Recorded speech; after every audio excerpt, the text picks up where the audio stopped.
Good evening. I would like to welcome everyone and call to order the December 2nd, 2025 Little Rock City Board of Directors meeting.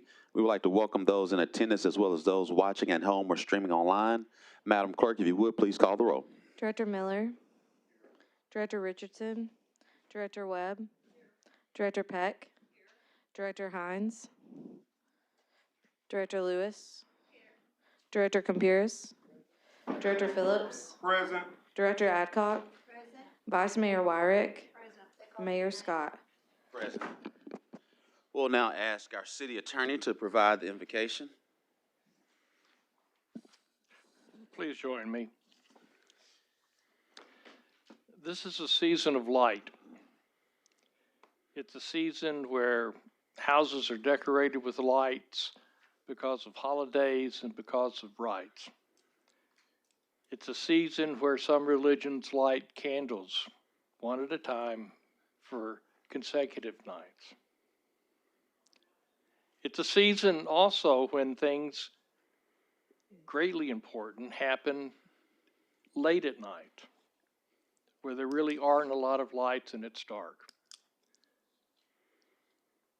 Light is always a symbol of being able to see what is before you and to recognize the impact of that light on your life. As we meet tonight on this board meeting, as we discuss this budget, as we deal with the issues that are on the agenda for tonight, let us all be sharing a light of insight with each other so that the decisions made are the decisions that need to be made. Amen. Amen. Will you please stand for a pledge of allegiance? Pledge allegiance to the flag of the United States of America and to the republic for which it stands, one nation, under God, indivisible, with liberty and justice for all.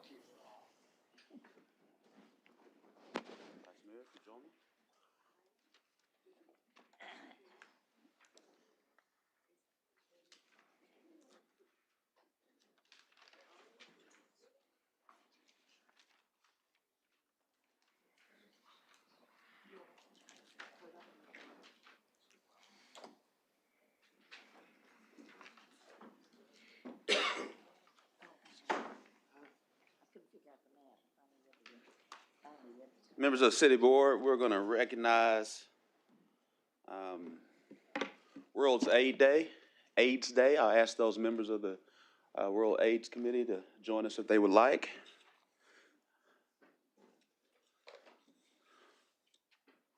One to this side. Spread the love.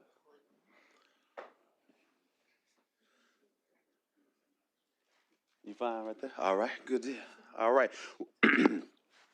Proclamation reads, whereas World's AIDS Day was first observed in 1988 and remains the first ever global health day dedicated to raising awareness of the HIV/AIDS epidemic, showing support for people living with HIV and commemorating those who have lost their lives to AIDS-related illnesses. And whereas more than 39 million people worldwide, including over 1.2 million in the United States, live with HIV, and the epidemic continues to have profound impact, especially in the South, including Arkansas, where HIV rates remain disproportionately high in communities of color and LGBTQ plus populations. And whereas Little Rock is committed to reducing HIV-related stigma and supporting access to education, prevention, testing, and life-saving care for all residents, particularly those most affected by disparities in healthcare and social support. And whereas the 2025 World's AIDS Day theme, Let Communities Lead, recognizes the critical role of community-based organizations in reaching people where they are, addressing social determinants of health, and leading innovative, culturally competent strategies to end the epidemic. And whereas Arkansas's RAPS and the Stridle Foundation, headquartered in Little Rock, have demonstrated the extraordinary leadership and commitment to ending HIV epidemic across the state by providing HIV, HCV testing linkage to care, prevention, education, harm reduction services, mental health support, and statewide advocacy. And whereas these organizations exemplify how community-rooted leadership is essential to achieving national HIV reduction goals and ensuring health care equity for marginalized population in Arkansas and beyond. And whereas World AIDS Day presents an important opportunity for the citizens of Little Rock to unite in remembrance, honor the resilience of those living with HIV, and reaffirm our shared commitment to a future free from HIV/AIDS. Now, therefore, I, Frank Scott Jr., Mayor of the City of Little Rock, Arkansas, do hereby proclaim December 1st, 2025 as Civic Voice and Responsibility Day.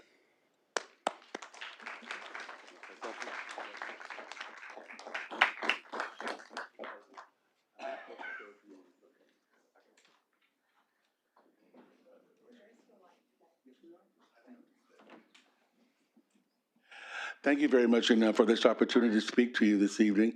My name is Cornelius Maben Jr. I am the founder and CEO of the Strilight Foundation as well as Arkansas Raps. We are located in the most diverse community of Southwest Little Rock at 8619 Chico and 8615 Chico Road in the Living Room Wellness Resource Center where we've been there for over 6 years. We're so glad to be with you this evening to share that our commemoration of World AIDS Day, as well as our celebration of those living with HIV in Arkansas, which amounts to be 6,000 people. That includes myself, who's been living with HIV for more than 32 years. We want you to know that our work is important to us. We continue to outreach across the state. We do what we can to educate and to elevate those messages to make sure that prevention is out there and there's linkage to care. And according to the program, at this moment, I'm going to ask us for just a moment of silence to remember those we've lost over the 40 years of HIV.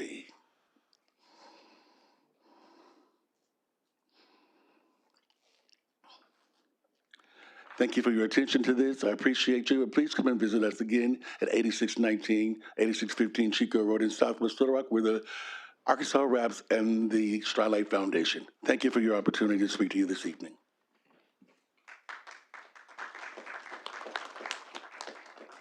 Thank you so much for joining us this evening. We wanted to, part of the things that we do at the Strilight Foundation and Arkansas Raps is provide services to those who need testing and treatment for different STIs as well as HIV. So one thing that people don't realize is that it's really, really easy to get an HIV test these days. You don't have to no longer prick your finger and get blood drawn or anything like that. You can do it as simple as an easy mouth swab. So I just wanted to demonstrate for you guys in the audience how easy it is to do an HIV test. We're not going to get any results or anything, but we will just do a simple little mouth swab. And this is our intern. We're doing a program with the colleges around the state. This is Kira Lambert, right here. Would you like to introduce yourself? Hello. As Tommy introduced, I'm Kira Lambert. I'm a freshman at the University of Central Arkansas, and I am a peer prevention advocate.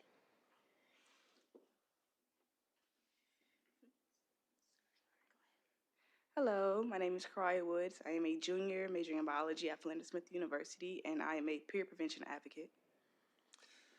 So our peer prevention advocates are students from across the state and local colleges, and we're training them how to be public health advocates within the community. So we just wanted to include them in our presentation. And as I said, once again, I'll be showing you guys how to do a mouth oral swab HIV test. So you always wear gloves to protect your health, and as well as that, you do a swipe on the top gum and the bottom gum. And then you have a solution, and you just drop it in the solution and wait 20 minutes. And then it'll tell you if you have, if it tests positive for the HIV antibodies. And it's simple as that. And these are at-home tests, so you don't have to go to a clinic. You can do it in the privacy of your own home and all of those things. So if anyone would want more information on HIV test, on how to get how to get your own at-home test kit, feel free to talk to us, and we have plenty to give to everyone here. Yes. I will pass it to my team member, Raheem White, just so he could say a last couple words about HIV, and then we'll be moving on.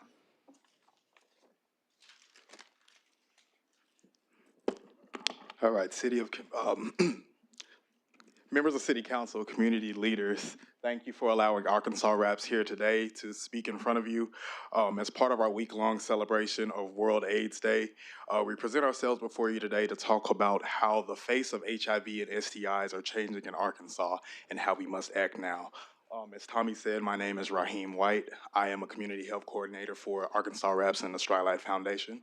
And I just want to read a few facts to help paint a bit of the current landscape that we're facing as far as HIV and STIs in Arkansas. In 2023, which is the most recent year for which we have data, Arkansas recorded 303 new HIV cases. That same year, around 6,873 people in our state were living with HIV. Since 2018, Arkansas has seen the largest increase in new HIV diagnoses in the nation, an approximately 67% spike. STIs are also rising sharply in the state. In 2023, Arkansas reported 2,961 total syphilis cases. We can see some of those reflected here on this map. That is all stages of syphilis and reflected a rate of about 96.5 cases per 100,000 residents. Also in 2023, Arkansas logged 64 cases of congenital syphilis, a rate of 180.4 per 100,000, reflecting, which compared to the national rate was only 105.8 per 100,000. According to data from UAMS, congenital syphilis has surged nearly 7-fold since 2017. Untreated STIs, including syphilis, gonorrhea, and chlamydia, and HIV, drive serious long-term health consequences. They can cause infertility, increase HIV transmission risk, and lead to stillbirths, neonatal deaths, and chronic health conditions. So what does this mean for Little Rock and for Arkansas more broadly? These numbers are not just data. These are friends, and family members, neighbors, and members of our community. These rising rates being so steep means that there is further spread and more untreated infection and more preventable suffering and loss. And the costs, they're not just human. Rising infection burdens our current healthcare system with increased demand for testing, treatment, and follow-up care, particularly in newborns and congenital cases. So public health investments in preventive care decrease our overall costs, not just to individuals and families, but also to our taxpayers. And now to address the elephant in the room, the funding gap. Federal funding for HIV and STI prevention has become less reliable in recent years. At the same time, state funding and local funding, be it city or county, currently plays no meaningful role in filling that gap. Public sector investments in STI programs seem to have stagnated, even as the disease burden grows. So without consistent dedicated funding at the state, county, or municipal levels, prevention and response efforts lack stability. Local health departments and organizations such as ours cannot plan for long term, which in turn leads to services continuing to remain fragmented. So just some of our recommendations. We urge the City Council to consider allocating city funds to support HIV and STI prevention, testing, and treatment, and outreach in Little Rock, supporting local clinics and community-based organizations already engaged in harm reduction and sexual health, backing programs that increase testing among high-risk populations, link people to care, and provide prevention tools such as PrEP, condoms, education, and sterile syringes where needed, and prioritizing mental and prenatal STI screening and treatment to stop congenital syphilis and reduce infant morbidity and mortality. HIV and STI rates in Arkansas are rising, and the numbers show an urgent need. Without action, without dedicated funding, our communities face growing risk. With your support, we can expand prevention and care, and we can also protect vulnerable people and save lives. Thank you for listening.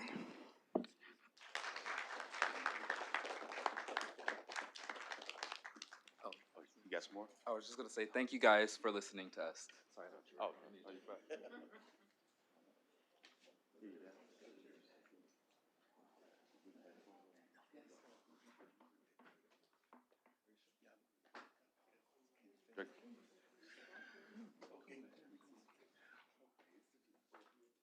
I got it. Thank you very much. Y'all, he's the I'll CEO. leave.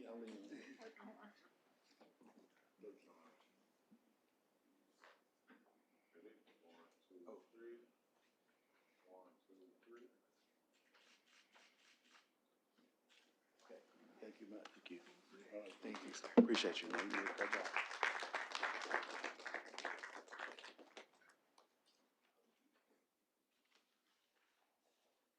We'll now have Sasaki. You guys come on up expeditiously.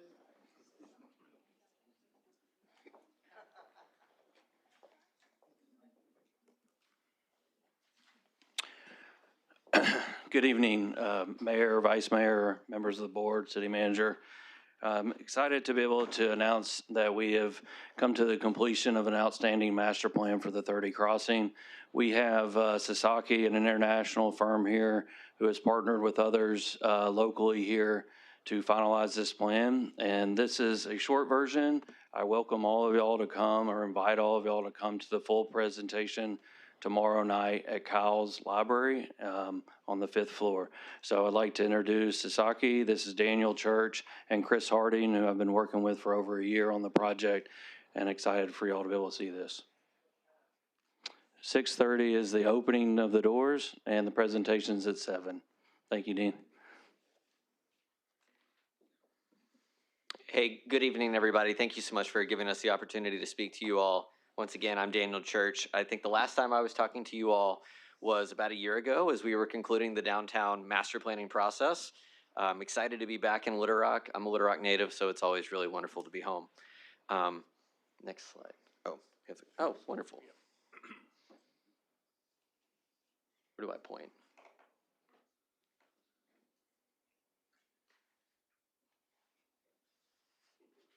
I'm not crazy, am I? Oh, it's not on, that's why. There we go. Perfect. So I know all of you are very familiar with the 30 Crossing Park site and you know what used to be there in the River Market. This was an area of town where downtown really had turned its back on the interstate because the interstate was noisy. It was, you know, it created smells. And so the fabric around that area of downtown really kind of, you know, looked the other direction. And so what it's left is an incredible opportunity, a void in the middle of downtown that really is a once in a generation opportunity to fill in that gap of missing urban fabric with a transformational park. This is a space that is surrounded by, really uniquely within the entire state, incredible cultural institutions, whether it's the President Clinton Library on the east, all the way to the Historic Arkansas Museum on the west, and kind of everything in between, the museums, the River Market, the Central Arkansas Library. All of this comes together in this cultural fabric in one place, and yet there's this 18-acre void that exists between them. So as we started diving into thinking about the opportunity that existed for the park, one of the things that also really stood out to us is its location within the state of Arkansas. Obviously, Little Rock is in the middle of the state, but 30 Crossing, even more specifically, in downtown Little Rock specifically, really is at this intersection point of all of these different geological formations that exist within the state. The Ouachita Mountains, the Ozarks, the Mississippi embayment. And so that plus the intersection of the different ecological zones, this really uniquely positions downtown Little Rock and this park opportunity to tell the story of Arkansas and really be a central park for all of Central Arkansas and for the entire state to be proud of. Whether it's thinking about the long ridges that exist over in the Ouachita Mountains or the Oxbow Lakes that exist just to the east of Little Rock, this was something that really informed our thinking and shaped how we thought there's an opportunity to tell that story through the open space and really make this a destination. This really is a once in a generation opportunity. The 18 acres of RDOT right-of-way that was formerly the ramps for the highway, that will always is required to always stay as part of the public domain. And so what we were really charged with through this process is identifying the highest and best use for that piece of property. I think there's a real exciting opportunity here to create a truly catalytic open space that celebrates all the incredible cultural institutions around it, connects downtown to the river, and really serves as kind of the next great investment in downtown, building off of the success that have happened over the last decades. In terms of the process, we started this process in October of last year. We've gone through a very detailed site analysis, developing out the concept of the opportunities that exist. How do we connect all of these institutions? Lots of engagement with stakeholders that surround the 18 acres. We've had an executive committee and a stakeholder committee that have met regularly throughout this process. We've been coordinating with RDOT throughout this process as their approvals for whatever occurs on this property is required. What that got us to is developing a final park design over the last couple months that we took to the public back in September. We had a public meeting, as well as we're out at the food truck festival, which occurred on the park future park location, and heard from thousands of people. And that the feedback that we heard from that input really shaped the final design that Chris is going to walk through. And also exciting is that we're moving into kind of the next phases and bringing some of this to reality. And Chris will talk more about that later in the presentation. I mentioned community engagement was incredibly important. This really builds on the great community engagement that started with the downtown plan itself. Through that process, we were fortunate to work with our partners over at AMR Architects and with CC Mercer Watson, and their help has been invaluable. And so we've kept them on the team and really been able to engage with the community more broadly. As I mentioned, the Food Truck Fest was amazing. We had over 2,000 people give us input, and their input directly informed the design. So I'm going to let Chris talk about the actual vision for the park. So I'll take you on a quick tour. Now, I do want to put the big caveat out there that Little Rock has great parks already that people love and care about. Those are great municipal parks.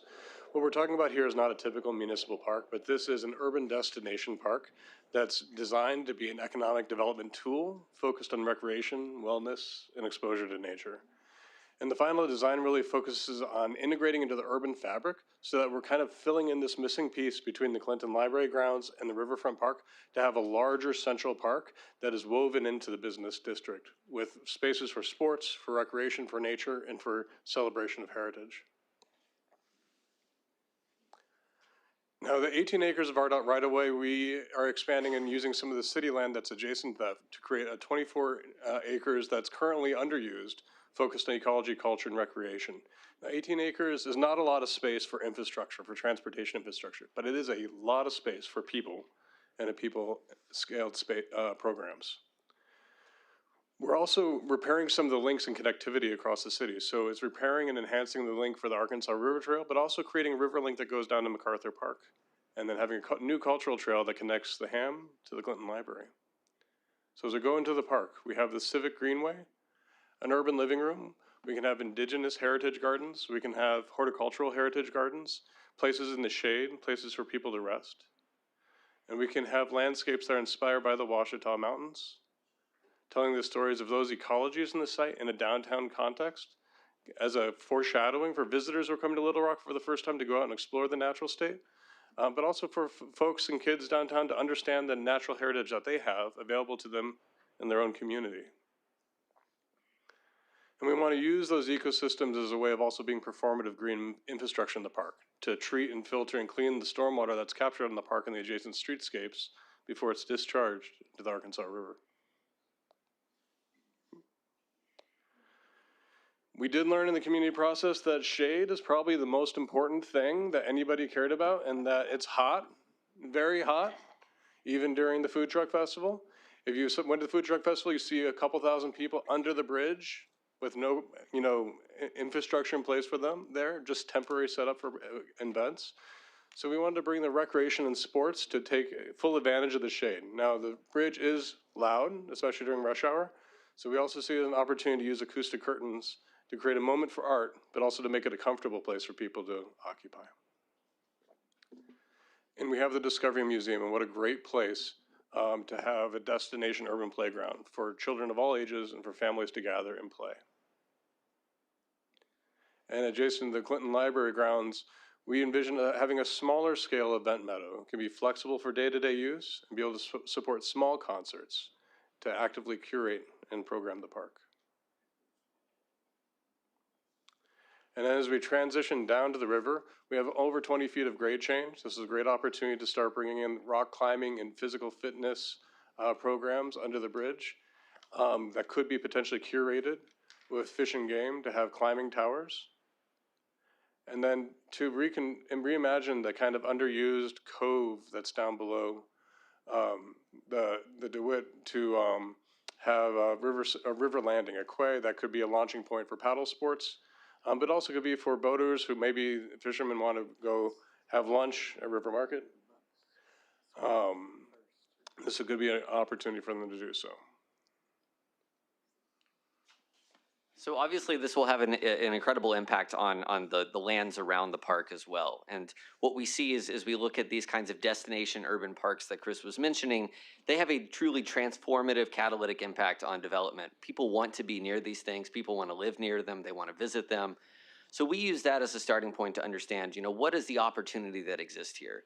Thinking about this as the hub to connect the East Village back to the River Market, the incredible things that already exist within those, where can we fill in the gaps? This is a high-level study looking at both public and private lands that really shows an opportunity to get upwards of 1,000 housing units, 500 hotel rooms, thinking about how are we going to park people that are coming to this district, thinking about opportunities for retail so that there's restaurants and retail directly engaging with the park so that this is a destination as many hours of the day as possible. I think it's really exciting. I saw on the agenda that you all are, making amendments to the UU zoning for downtown. And I think what's exciting about that is that was a recommendation that came directly out of the downtown plan as well, that's an impediment to driving a new development. And so by opening that up and allowing for new development, it's going to make these kinds of opportunities for new housing and residential living downtown more viable. And so really want to commend the work that you've done to bring a lot of the plan to reality. It's also important to be thinking about the streets around the park. How are we thinking about people walking or biking to the park?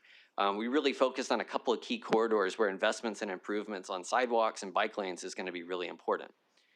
So obviously there's a whole lot of things that need to happen to bring this to reality. So Chris is going to walk through some of those next steps. Very, very quickly. So we need to start curating the site today. There's obviously a lot of passion in the community already for this space when there's nothing there. So we've actually revised our scope with the city of Little Rock. So instead of doing some of the things and making even more beautiful renderings, we're actually moving forward of doing construction documents for Phase 0 with our local landscape architecture partner, EDG.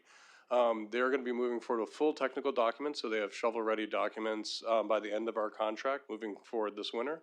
For a Phase 0, this is an interim landscape design so that you can build out the phases of the full fit and finish park over time as financial opportunities arise. Destination parks take years to build. We've been working on some parks in our firm that started 10 years before I came to our firm, and sometimes happen in stages of 9 to 20 phases.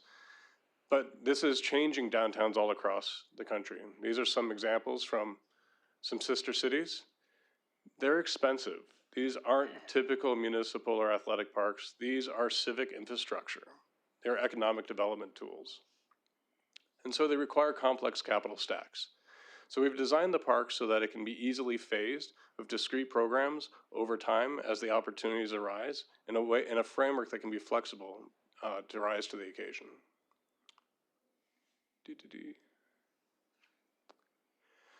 Through this plan, we've developed a package and a vision and a master plan that is a set of tools that can be used to go out and pursue funding. And it's going to take strong partnerships to do so. So the next steps after this master plan will be the documentation for Phase 0, but it'll also be starting to set up that capital stack infrastructure, including public-private partnerships, fiduciary trusts, to be able to start doing a capital campaign to make this work happen and to implement Phase 1 and onward. There are a lot of different funding sources that are available for these kinds of plans. Already the city partnered with the state on pursuing the RAISE grant last year, which got a commendation, and will be resubmitting again this year into the newly revised BUILD grants. That would be for the Greenway infrastructure specifically. That's one example. Last year, we didn't have a master plan to go forward with to be able to represent it. Now we do. That can be very helpful for us. So thank you for your time. Thank you for your attention. We're excited to hopefully build this park together in the coming years.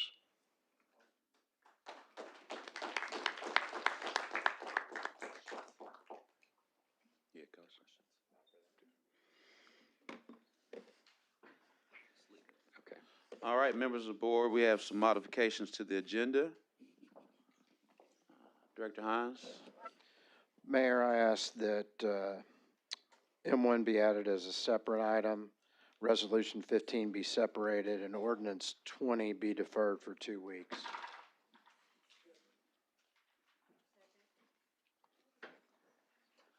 Director Phillips? Yes, some discussion, not on M1, or I think Director Hines said M15, or Item resolution? M1, Resolution 15 be held separate, and Ordinance 20 be deferred for 2 weeks. Yeah, no concern about M1 or Resolution 15. Do have some concern about the deferral of number 20. Well, let's do this. We'll take up the vote. If Director Hines is fine with this, we'll do M1 and M15 first, and we'll get back to 20. Okay. All those in favor, please say aye. Aye. All those opposed say nay. Ayes have it. We'll move M1 and 15 both to separate items, and we can now have I didn't get a second on that. I just had his. Director Miller. Computers. Everybody. All right. So now going back to item 20, Director Phillips. Yeah, Mayor, thank you. As it relates to item number 20,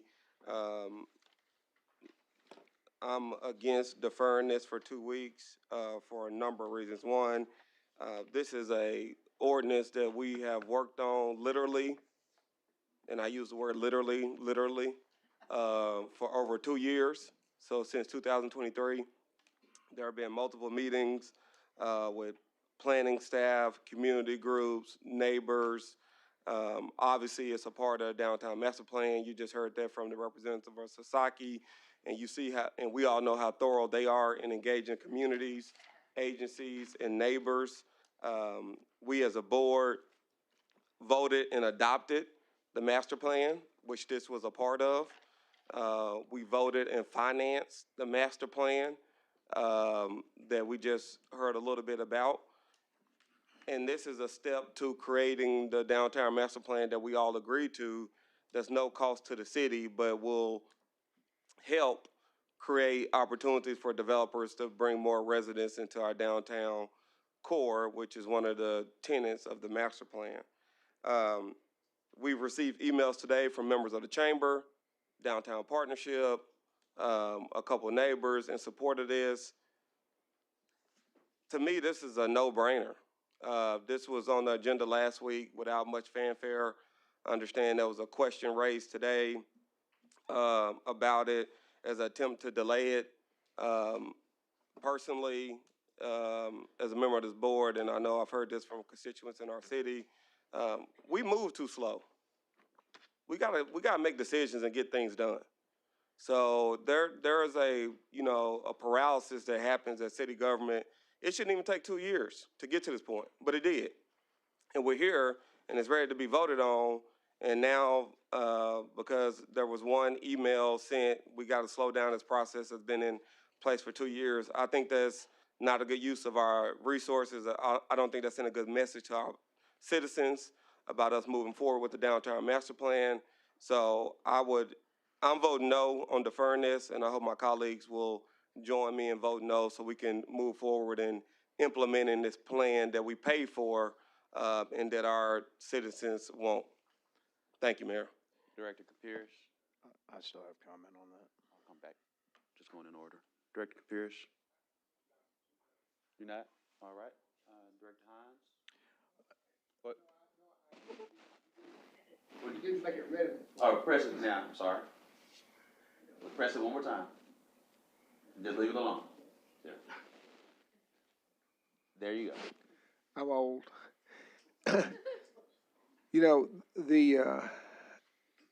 I agree with Antoine that it has been a long time getting to this place, and we have gotten here. But this is not a time-sensitive issue. If we do it tonight or we do it in 2 weeks, then we're gonna get it accomplished. And it is always better for me if there are valid people wanting to have more discussion about it, to have that discussion before we vote, rather than saying we've done something and then them say we didn't have a voice. Our democracy is built on people having a voice, and so I'm gonna vote for this for 2 weeks to be delayed, because in 2 weeks we can vote on it. I don't think it'll be changed, but I think everybody deserves the opportunity. And if someone feels like they haven't had the opportunity, or they didn't understand it was gonna be on tonight, then I wanna give them that opportunity. So there, I'll vote the other way. Director Hines, then Director Miller. Yeah, and I think this goes back to, I'm in support of this, but there were at least one neighborhood group that I knew of that in September, they had a meeting with staff. Staff said, we're gonna make some changes, take into your account, and we'll get back with you.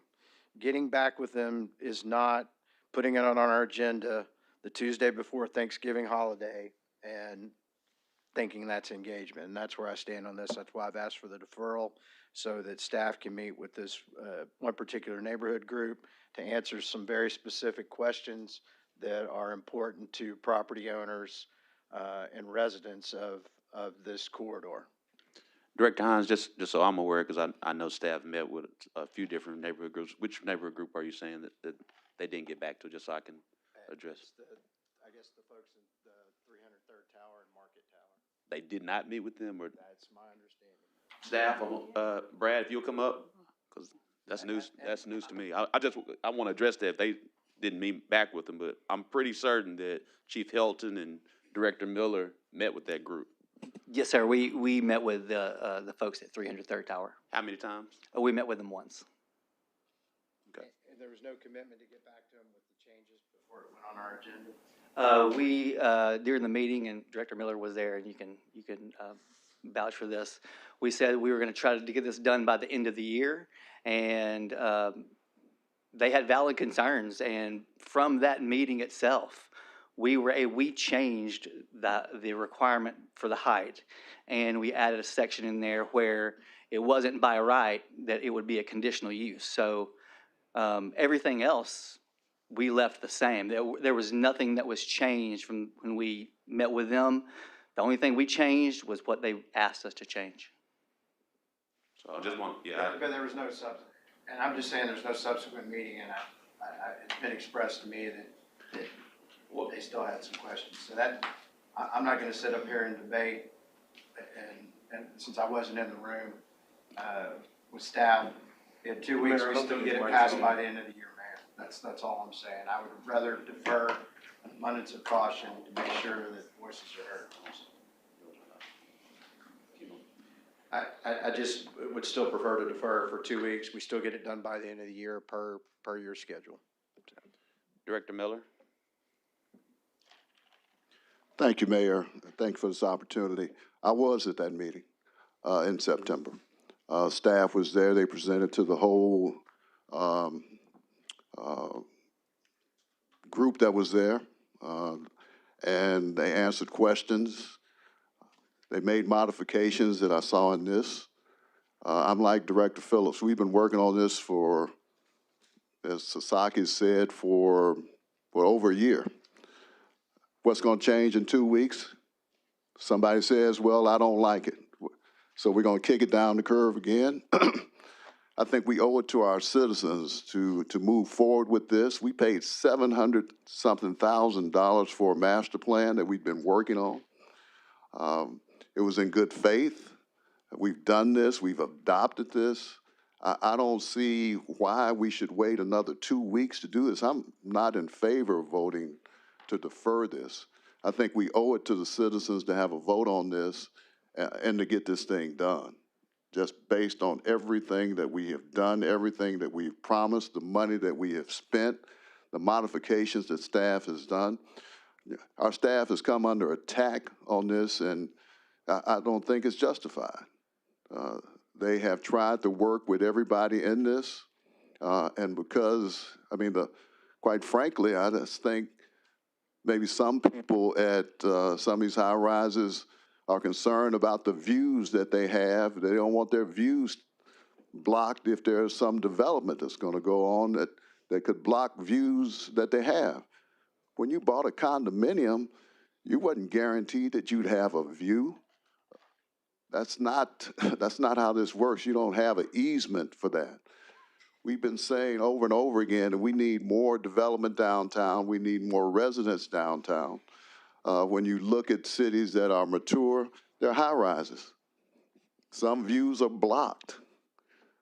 And so if this goes forward and we do have more development, if people are upset because their views may be blocked, their views may be blocked.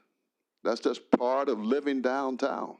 So I don't think we should be delaying this. We've had plenty of time to discuss it. I was at that meeting, Director. I can speak towards that specifically. Questions were answered. We need to move forward with this. And so I'm going to be voting not to defer this and have a vote on this today. Thank you. Director Pierce? No, but I will speak. I appreciate what Virgil and what Antoine are saying, but if the deadline's the end of the year and we have the opportunity for people to be spoken to and heard again, and I don't think it'll change anything, I'm not sure where 2 weeks is going to make a difference. So I will vote for the deferral. So thank you. Vice Mayor Warwick? Thank you. Brad, you talked about, we talked about views being blocked, and you said you changed the landscaping in order to prevent that. What was your reaction to views being blocked? So the views being blocked, I mean, I agree with what Director Miller said. I think that in any city, you know, one singular tower might be built, and we hope that others are built around it, because really it's people-centric. We need people to be living downtown. And if we have that type of development, we're going to be adding more people in downtown, which is needed vastly. I think we'll see that when the census comes around in 2030. But we made the change to the ordinance to have 85 feet by right. After that, they would have to go for a conditional use, and they would have to do step backs, which would, first off, it would create that human scale at the ground level, but it would also protect those view sheds that many people have talked about. And with a conditional use instead of I think you might hear some tonight say it should be a planned development. Well, we all know that planned developments it's almost make up your own zoning. So we can say, hey, we'd like you to do step backs. If we do a planned development, they can say, thanks, but no thanks. Yeah. A conditional use, we can place conditions on that. And it gives it an opportunity that if some development passes the planning commission, the group that would have the final say in any sort of appeal would be this body. Okay. All right. And did the group accept that policy or that process? Did the group that we spoke with? Right. That was concerned about the height. I don't know if they accepted that or not. We heard that they didn't like our original idea, which was, you know, you could go up to 225 feet and have step backs. So we just added another layer in there because they said that they would like you all to have really the final say in development. Okay, thank you.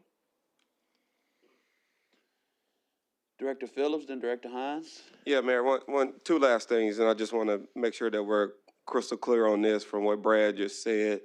To be clear, it was at 225. You met with the group, and because of the meeting, it was reduced to 85 feet by right. Is that correct? That is correct, yes, sir. Okay, so we listened to them, we heard them, we made the change. Yes, sir. Okay, thank you. And then secondly, to Director Compeer's point, this is something that I learned in law school about. It's called the parade of horribles. And then you just think of reasons why things can't happen. And by this logic, someone could show up in next week with more questions. And when do we ever vote? We vote in 2035 because each week someone has a question? Like, part of our job is to make decisions.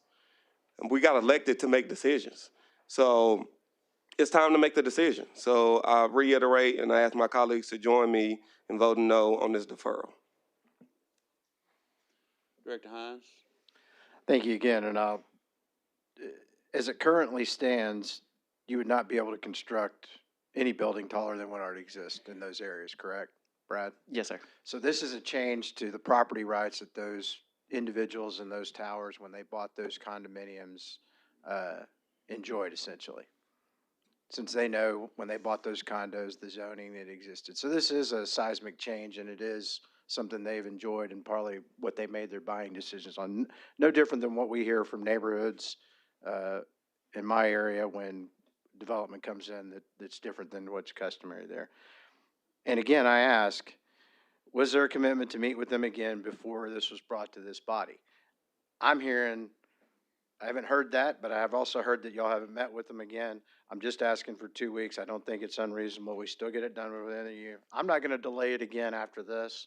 I just think it's a reasonable request. All right, we've heard from everyone. There's a motion on the floor to defer for 2 weeks. All those in favor, please say aye. Aye. Those opposed, say nay. Nays have it. Roll call. Roll call, Madam Clerk. Director Phillips, No. Director Adcock, Yes. Director Miller, No. Director Webb, Yes. Director Peck, Yes. Director Hines, Yes. Director Lewis, No. Director Campuris, Vice Mayor Wyrick. Yes. It's 6-3. All right, it will be deferred for 2 weeks.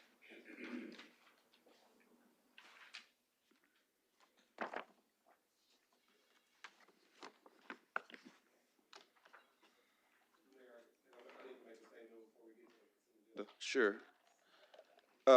Just for the record, and with consultation with the city attorney, there is not a conflict on me as a partner at Wright, Lindsey, and Jennings voting on resolution number 2, but to avoid the appearance of one, I will refrain from voting on resolution number 2. Is that sufficient, Tom? Right, and the clerk will note the fact that you're abstaining on that one resolution. Yep. Thank you. Thank you, Mayor. Vice Mayor Wyrick? Mayor, I'm just wondering, Brad, is there a way that you can get a hold of the contact for that third tower to let them know what the arrangements were, the reduction from 225 to 85 feet? So that'll be out there and they'll be able to understand that there is a reduction in height? Yes, ma'am. I spoke with our contact about this. I sent her the summary of changes. And when was that done? I sent that to her either last evening or 2 nights ago. Oh, okay. She was out of town, so I wasn't able Okay, to get a all hold of her. right, just to make sure that they know that we're looking at this and the fact that there has been that change, and it does sound like it's substantial, but just to know that we are looking after what their desires are. Yes, ma'am. Thank you. Madam Clerk, if you'll read the consent agenda. A resolution authorized the city manager to execute a renewal agreement between the City of Little Rock, Arkansas and NV5 Consultants Incorporated in amount not to exceed $45,000 for engineering consulting services for the solar energy project and for other purposes. A resolution authorized the city manager to execute a renewal agreement between the City of Little Rock, Arkansas and Wright, Lindsey, Jennings LLP in an amount not to exceed $45,000 for legal consulting services for the solar energy project and for other purposes. A resolution authorizes the city manager to enter into a contract with Staley Electric to authorize the expenditure of funds in an amount not to exceed $98,546.08 for the purchase and installation of a new 400-amp electrical service box at the Fleet Services Building and for other purposes. A resolution authorizes the city manager to enter into a contract with Stribling Equipment Incorporated in an amount not to exceed $729,134 for the purchase of one Ritgen W150FI asphalt machine for the Public Works Department and for other purposes.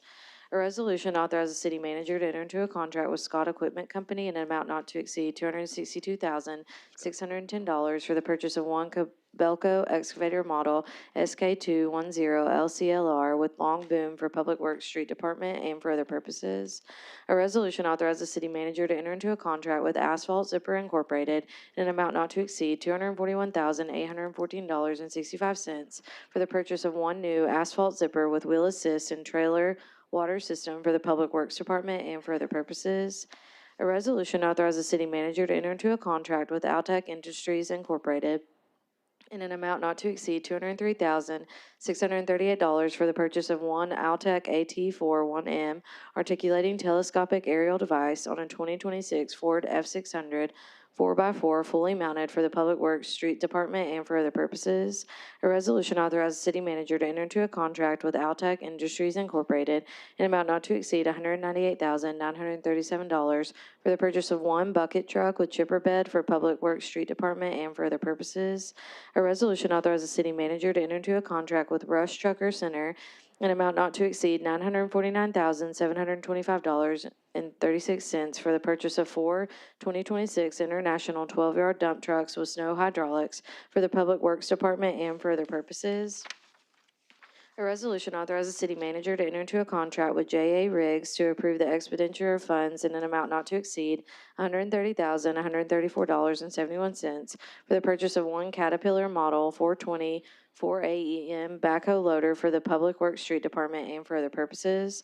A resolution authorizes the city manager to enter into a contract with to execute an agreement with CARE ATC Incorporated for the provisions of an on-site medical clinic for the city employees covered by the city group health insurance and for pre-employment medical services, occupational health services, ongoing medical and drug testing services for up to 3 years and for other purposes. A resolution to establish a housing assistant program for the city of Little Rock to support affordable and workforce housing creation, preservation, and maintenance for the Little Rock residents and for other purposes. A resolution authorizes the city manager to enter into a contract with Motorola Solutions in an amount not to exceed $66,011.11 plus applicable taxes and fees for the purchase of mobile radios for the Little Rock Fire Department and for other purposes.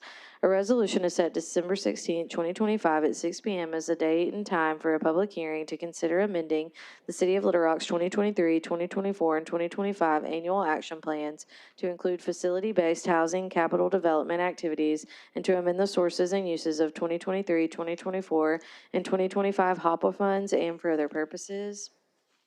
A resolution authorized the mayor and city clerk to execute documents necessary to accept a donation from Catherine West and Glenn Nishimura in the amount of $100,000 for the purpose of adding a shade structure to MacArthur Dog Park and for other purposes.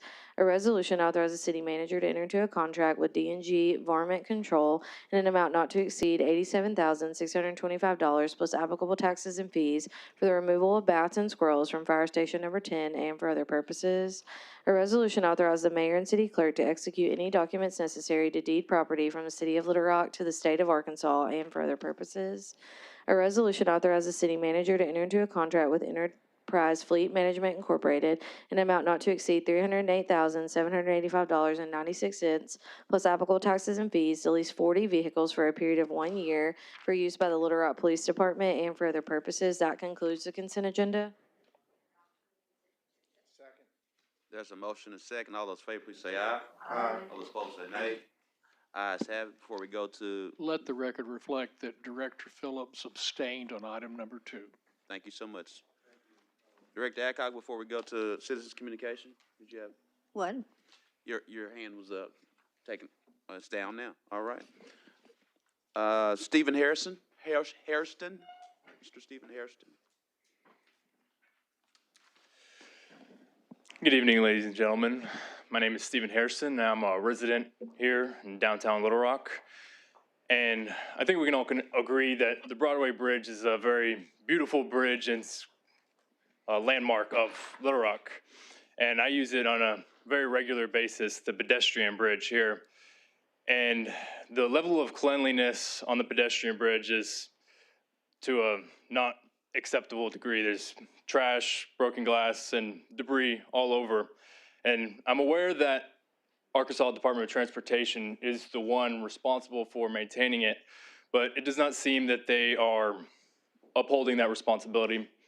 So what I propose is that the city of Little Rock take action and add the pedestrian bridge to the street sweeping route so that the bridge for pedestrians will be maintained clean on a regular basis. Thank you. Thank you, Mr. Harrison. Ms. Joan Deal.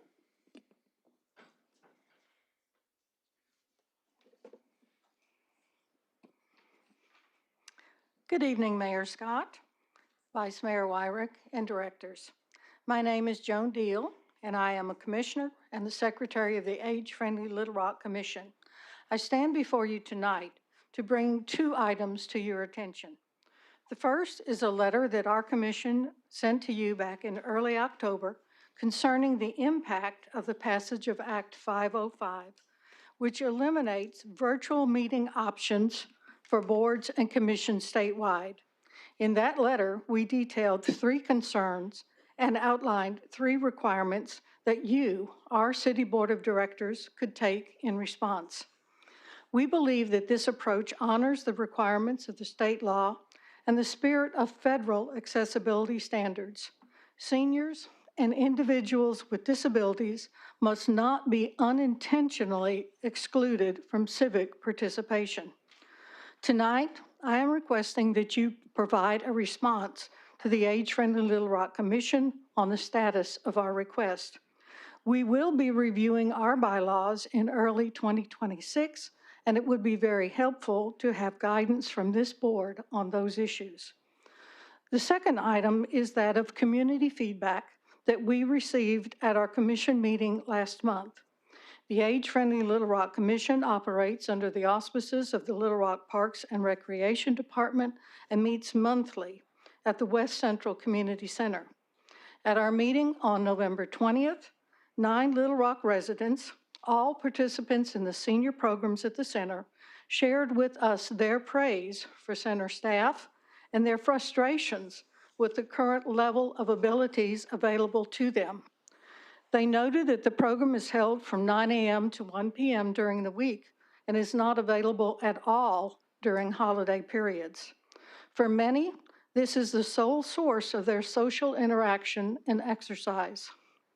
The bottom line is that these residents highly value the opportunities that are provided to them by the Parks Department and the staff at the West Central Community Center to enhance their quality of life and are seeking even more programs in the future. As you discuss the city budget this month, in preparation for financial allocations to various city departments and programs for the new year, our commission urges you to consider the needs of our city's senior citizens and the impact that the availabilities of these programs have on their lives. This will be even more important when the renovations to the Senior Citizen Center are completed and the center is operational. Thank you for providing me with this opportunity to share our concerns, and we look forward to receiving your consideration and responses for these requests. Thank you. Thank you, Ms. Deal. And we'll get with the city attorney on the particular Act 505. He's providing us guidance on that. Mayor, Act 505 doesn't apply to city commissions. It has the ban on remote attendance for state commissions. Okay, we'll get with you, Ms. Deal. Mr. Nathan Huffmaster. Sorry about that. Good evening. My name's Nathan. I work with Arkansas Community Organizations and Arkansas Renters United. And I just wanted to thank the board actually for the couple of actions you've taken recently on the housing crisis. This is a big, serious issue that takes a lot of work to address, and members of Arkansas Renters United are encouraged by y'all's beginning efforts. And I do want to emphasize they are first steps, And we do look forward to working with you and holding you all accountable to your promises. But again, thank you so much for responding quickly by adding things to the website that we asked earlier, and also with the passage tonight of the Housing Assistance Program. Thank you for holding us accountable, and we're glad we're able to be very responsive to you to get that done. As we shared earlier in the year in the state of the city, that we are in the midst of a housing crisis, and I want to give credit to our city attorney and other members of the team that have been working to really make certain what we did in a solution-oriented way was legal, and the city attorney was able to make sure we were able to get that done. And so we want to share our appreciation. But sometimes it does take a little time on the legal end to make sure we get all the I's dotted and T's crossed to make certain that we are now, I believe, the first city in the state to have this program. And as a nod to Director Webb, who worked in 2009 on the Housing Trust Fund that's never been funded at the state. And so we will work to make certain that we beat the state in this manner too in the funding of it. So thank you. Thank you. We look forward to working together. Thank you.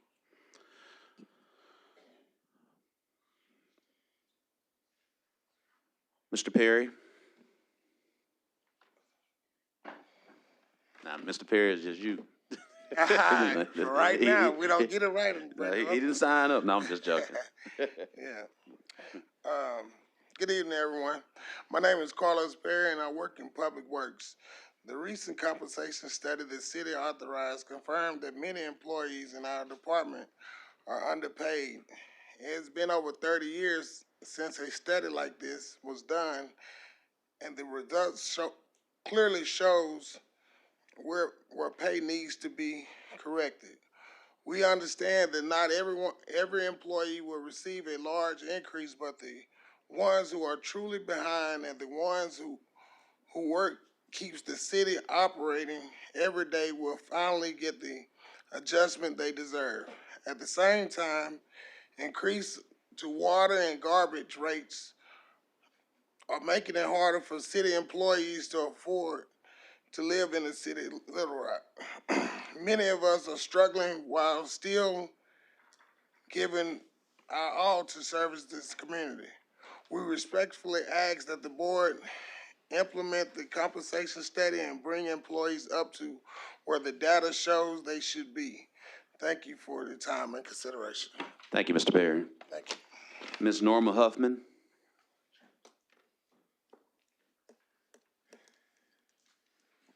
Hey, everybody. I know it's been a while since I've been here. We've missed you, Ms. Huffman. Yeah. I am doing better, though. I was having health problems, and I did have a death in my family, so, but Sorry, I'm back. we'll be praying for you. I didn't know that. Thank you. But I'm back. So Nathan pretty much said what I was going to say, but also, with the resources on the front page of the city website, that is amazing. Everybody that needs those resources, they will now be able to access those, and I thank you. As for the part of it where it's going to, I believe it was Director Miller was talking about wanting to put that towards, and if I say it out of turn, I apologize. But part of those funds for first-time homeowners, that is a good thing. But we still have all these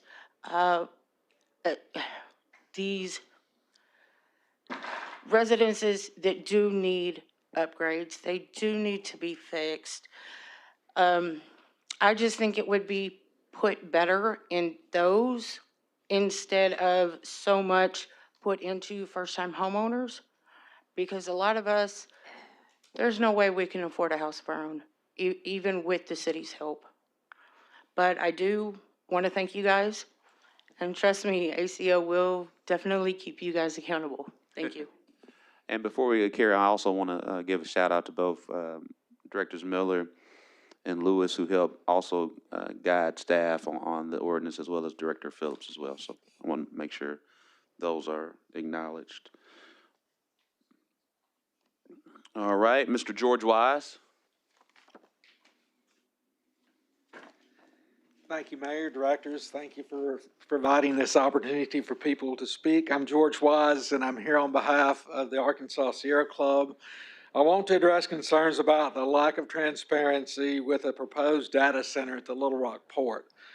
This appears to be a hyperscale data center, which means it's likely proposed by Google, AWS, or Meta. This data center will not benefit average Arkansans, but will primarily benefit one of the big artificial intelligence developers. I understand there's a confidentiality agreement that the city entered into with this undisclosed developer.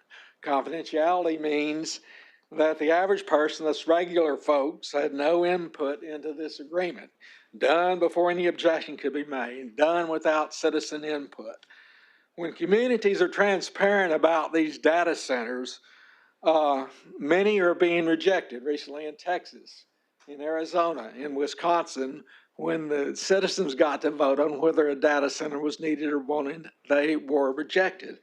Why are we concerned about a data center? Data centers use an enormous amount of water. Data centers use an enormous amount of electricity.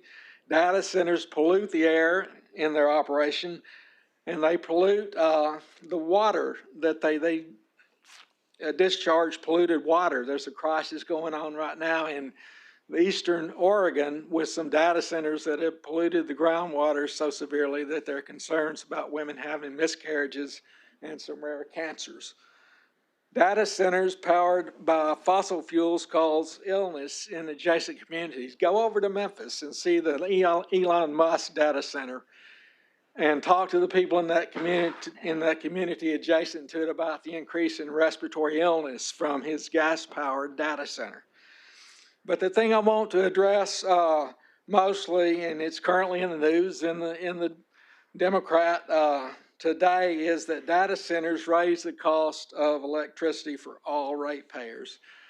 The Cypress solar plant being proposed to power a Google hyperscale data center in West Memphis will likely raise costs for an energy customer by 12 to 20%. Now, Energy told the Public Service Commission that bills will only go up because of that project by 6% over 5 years, but you look at other states that have built data centers, Virginia, for example, and electricity went up in Virginia, the cost by 12%. We suspect that this confidential data center will be powered by a proposed gas-powered plant, the Jefferson Power Station, which is estimated to cost $1.6 billion to build. People have a right to know whether this data center. Mr. Wise, we have a 3-minute allocation. If you have that written, you can give to the clerk and we'll get that disseminated. Yeah, I just wanted to urge you to be transparent about the data center and give regular folks a voice about whether it's wanted or needed. Thank you, Mr. Wise. Thank you. All right, Madam Clerk, if you read the grouped items. An ordinance to condemn one commercial structure and to provide for summary abatement procedures to authorize the raising and removal of the structure located at 3101 Asher Avenue in the city of Little Rock, Arkansas, and for other purposes. An ordinance to condemn one commercial structure and to provide summary abatement procedures to authorize the raising and removal of the structure located at 4412 Asher Avenue in the city of Little Rock, Arkansas, and for other purposes. An ordinance to condemn one commercial structure and to provide for summary abatement procedures to authorize the raising and removal of the structure located at 4301 Western Hills Avenue and 7609 Colonel Glenn Road in the city of Little Rock, Arkansas, and for other purposes. First reading. There's a motion and a second. All those in favor, please say aye. All those opposed say nay. Ayes have it. Second reading. An ordinance to condemn one commercial structure and to provide summary abatement procedures to authorize the raising and removal of the structure located at 3101 Asher Avenue in the city of Little Rock. An ordinance to condemn one commercial structure and to provide for summary abatement procedures to authorize the raising and removal of the structure located at 4412 Asher Avenue. An ordinance to condemn one commercial structure and to provide for summary abatement procedures to authorize the raising and removal of the structure located at 4301 Western Hills Avenue, 7609 Colonel Glenn Road. Second reading. There's a motion and second. All those in favor, please say aye. Those opposed say nay. Ayes have it. Third and final reading. An ordinance to condemn one commercial structure and to provide for summary abatement procedures to authorize the raising and removal of the structure located at 3101 Asher Avenue. An ordinance to condemn one commercial structure and to provide for summary abatement procedures to authorize the raising and removal of the structure located at 4412 Asher Avenue. An ordinance to condemn one commercial structure and to provide for summary abatement procedure to authorize the raising and removal of the structure located at 4301 Western Hills Avenue, 7609 Colonel Glenn Road. Third and final reading. Members of the board, we've had 3 readings. Are there any questions? Are there any questions? Going once, going twice, going 3 times. All those in favor, please say aye. Aye. Those opposed say nay. Ayes have it. Madam Clerk, if you will please read M1 for the first time, I believe. Is it M1 or is it 20? Is it M1? M1. We can do M1. Yeah. Well, no. Well, that may. Trying to figure out. We have separate 24, M1, and 15, so. Right. Yeah, 24, 15, and M1 were the 3 that are separate, so. Right, I'm just trying to move. Yeah. I know we're gonna have some discussion on it. Let's just do, 15. That shouldn't take too long. 15, what's the other one? 20. That's gonna take long. Oh, I did not. Thank you. Thank you, Director Hines. I know we passed 21. It's passed, but we want to recognize Serpico Maisha Gooden. It passed. You guys were for it. You want to still come up? What do you mean it passed? It says you were for it. We don't want to condemn it. Okay. Well, it was on grouped items. You can still come up. It was on group. It was never on separate items. Is what I'm trying to share with you. Yeah. Yeah. Well, I'll explain it to you. So when an item is ungrouped, and just so I'm sorry, it says that you were for it. So most times when I see a grouped item in a card says for it, sometimes most people just acknowledge that they're for it, and they only want to speak if somebody else is against it.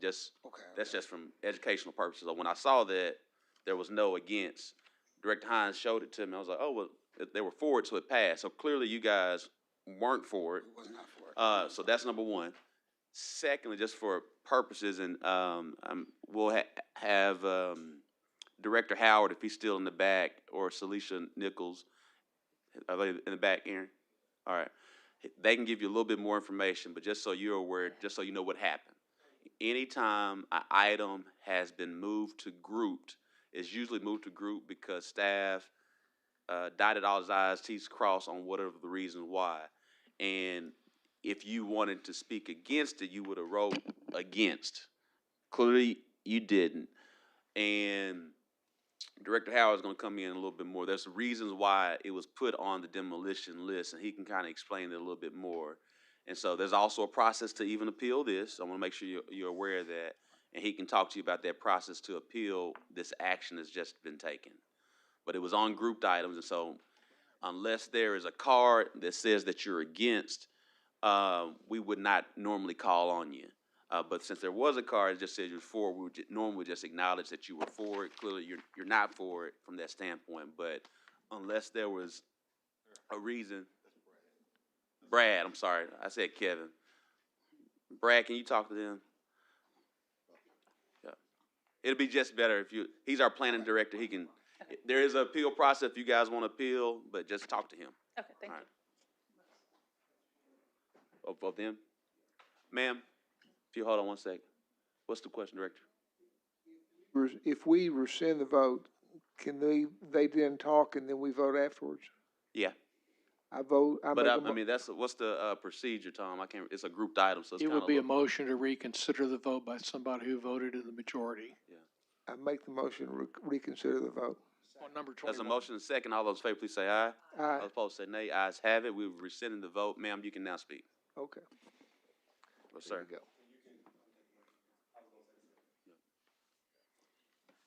How y'all doing? I'm Sir Rico Gooden, and I'm the owner of the residence. I appreciate y'all letting us speak today. We have the building, and the building, we have a little plan in play for the building, but we had life. You know, sometimes life us. So what we're asking for today is we're about $15,000 short on the building, on the rehab for the building. So we're asking today that if we can get time, and I'm gonna be 100, we're gonna need to about February to do the work for the contractor to start on the building, on rehabbing the building, because we're about $15,000 short. So I'm asking if we could be able to keep the building still boarded up until February, where the contractor will be able to start on the building. We have the funds. I'm trying not to put a loan on my house.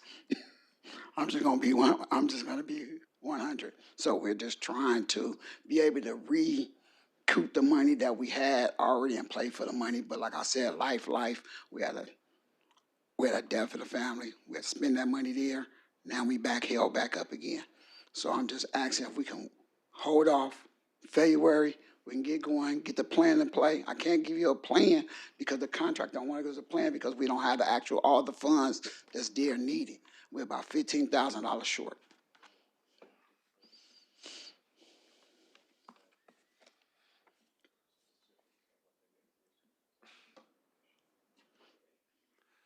Director Miller, then Director Phillips. Thank you, Mayor. Hey, let me ask you a couple of questions. What address is this? This is 3101? Yeah, 3101. How long have you had the property? I had the property for 4 years. So you've had the property for 4 years. Have you had a plan in place to? Yeah, so we was actually in the property, working the property for 2 years. Then we're not originally from Arkansas, we're from California. We went back, of course, during it was gone, people bust the windows, they tagged the building. So really, all that's really to me, and when I talk to them, all they want us to do is redo all the siding, has old siding on it, and replace all the windows, because now the windows have been busted out of it during the time we was gone and running, back out, and now we're back here in the state of Arkansas. So that's what been holding us up. So 2 years it been like dormant. Brad, ask you a question. Yes, sir. Can you share a little bit of light to us about the condition of this building, how long you've been talking about it, and any conversations you've had with the owners? Well, we've been working with the owner since 2024 to get, something done. That failed to come together. We had some pictures, but it'll be up shortly. But our staff has worked with the property owners, and the building has not. The building has just deteriorated, and so now we're at the point that we need it to come down. I mean, I believe even last week we spoke about cleaning up Asher. That needs to happen. And this building is structurally unsound, and it needs to be condemned and it needs to be demolished. Let me ask you, you heard the owner talk about $15,000. What would $15,000 do for this building that I'm looking at? I don't think much, sir. No, I said we need $50,000 short. I'm sorry. So what's your total that you have? Apologize. So the total would be 75. Yes. $75,000? Yes. Have you presented those plans to our staff? Yes, I had, and I talked to what's his name? Randy. Yes, and I did, and I talked to him about it, and I was assuming when me and him talked, he was like, okay, well look, get the building all boarded up. I want everything cut around the building and everything, and then we'll be able, because I'm like, it's gonna be winter. He said, okay. So that was my, understanding the last time me and him talked. Brad, let me ask you. You've heard $75,000. What's $75,000 gonna do to this building? It's hard to say, Director, what $75,000 could do, but, I mean, you see how it is now. I mean, we all know what things cost. To have this being brought back into service, I would think that it would be more than $75,000, but I couldn't speculate. Okay. All right, thank you.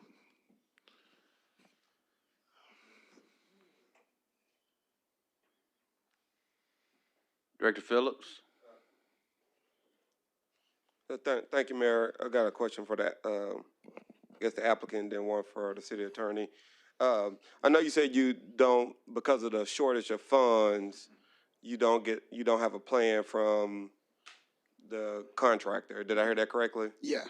But what are your intentions with the building? What do you want to do with the building? So I really just want to rehab the building. I want to rehab the building and keep the building straight. I do not have a actual business that's going into the building because the building is a residence and a building. So upstairs, of course, is an apartment, a three-bedroom apartment, and downstairs is a business. So my plan was to rehab it, use a business down there, and have an apartment upstairs, and eventually just give it to my kids. I'm not, I don't have an actual business that I'm trying to put in there myself. Okay. And two other questions for you before I get to the city attorney. You said you were in California and now you back in Arkansas. Are you saying you're back in Arkansas to visit? No, y'all live here I'm now? back living in Arkansas. Okay. Yes, I'm back here living. Understood. And then final question, and if you said this earlier, please forgive me. How long have you owned the property? I own the property for 4 years. Okay, since 21? Since 21, Okay. if I'm correct. I'm pretty positive I bought it in 21. Okay, thank you. Yes, sir. And then Tom, just for clarity for myself, if there was a deferral, what are the notice requirements for us to do this over again? He asked for February, but how would it work from a notice requirement? You would start notice all over. Okay. And I guess, Brad, did you disappear? How long, and I don't know if this is a question for Tom, maybe for Brad. You say start all over. Give me, how long, what's that process like? How long is that process? Is that a 2-week process? That's a 2-month process? How many days of notice do they get? I mean, you've got to give them actual notice under the Jones decision from the U.S. Supreme Court. So if we get it to them and they accept it, then that starts the time running, and I think it's 30 days from that time. So if they're not done in February, then we would start, it would be into March, and then how long it could get onto the agenda. Okay, so just clear. So we did February 28th, and they weren't able to complete it. We could give notice March 1st, and then there's a 30-day period. And then we would have to wait till the expiration of the 30-day period, and then it's just on us as a staff to get it on the agenda. Am I understanding that correctly? Pretty much. Okay, I just wanted to make sure I understood the logistics. All right, thank you. Thank y'all for your answering those questions. That's all I have. All right. I think Director Adcock was first, then Director Hines, then you, Director Miller. Director Adcock? You said you've had the property 4 years. Yes, ma'am. Do you know how long this property has been vacant? That has been vacant? Uh-huh. Like nobody living in there? No one's been living in it in how many years? I'm not for sure about that, but I do know from 21, 22, year 21 when I first got it, year 22 when I myself was using it I was in there during them 2 years. Well, this is in the Goodwill neighborhood, and Mr. Goulet, that's the president in that neighborhood. I think if I'm not mistaken, this building has been vacant about 10 years. Before then, it was like a grocery. It was a grocery store, and the guy, and the guy that I got it from, he was rehabbing, he was using it as a daycare center or something like that. That's what he was trying to do it for when I purchased it from him. Brad, if I could, did your inspectors check this? Because if I'm not mistaken, when this was closed down, it was in such bad shape that the city did not allow the business to continue. Have you checked the structure? Yes, ma'am, we did. Our inspector did check the structure and, they deemed it, unsound. Okay, did you find any evidence that there had apartments upstairs? Because I don't remember ever having apartments upstairs in this. I don't recall, ma'am. Can you show us the inside of the building again, please? Okay. They never been inside.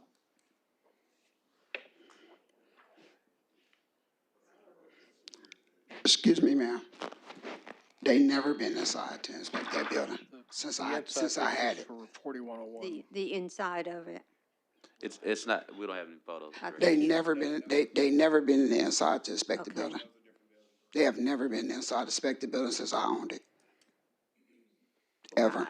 I don't think with today's prices, $75,000 is going to touch this building.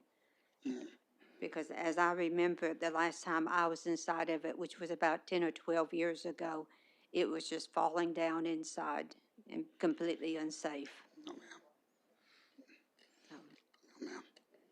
Oh, I wish I had the pictures. Thank you. Yes. Director Hines, then Director Miller. Tom or Brad, refresh my memory. We have a process in place and I can't remember if it's after we've already condemned something to pull it out, where we've got timelines, had to pull a condemnation building permit. What's that procedure? On residences, we've had, rehabilitation permits that have been allowed so that you could drop an electric line in there to be able to get work done within it. I don't know of those on commercial, but commercials. 90 days, okay. And then what's, Brad, this is, I guess, done commercial? Yes, sir. Okay. Commercial. Does it allow for residential You can, under the zoning? I'd have to check the zoning on it, It's on for both. but it would be it would be And that's- non-conforming. That's what I'm thinking. I'm getting confused with our residential rehab. All right, thank you. All right, Director Miller, then Director Phillips. Thank you, Mayor. I'm inclined to give you the time to vote to allow you to try to get this done. I mean, it's something that's been in this condition for years and years, and it's sort of a tough call. I know exactly where this building is and pass it a lot.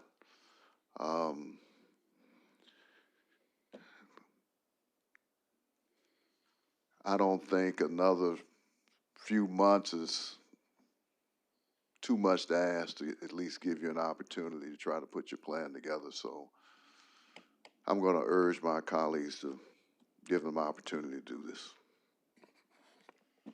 Director Phillips. Director Miller, I will heed to your urging, but I want to ask a question, make sure I understand it.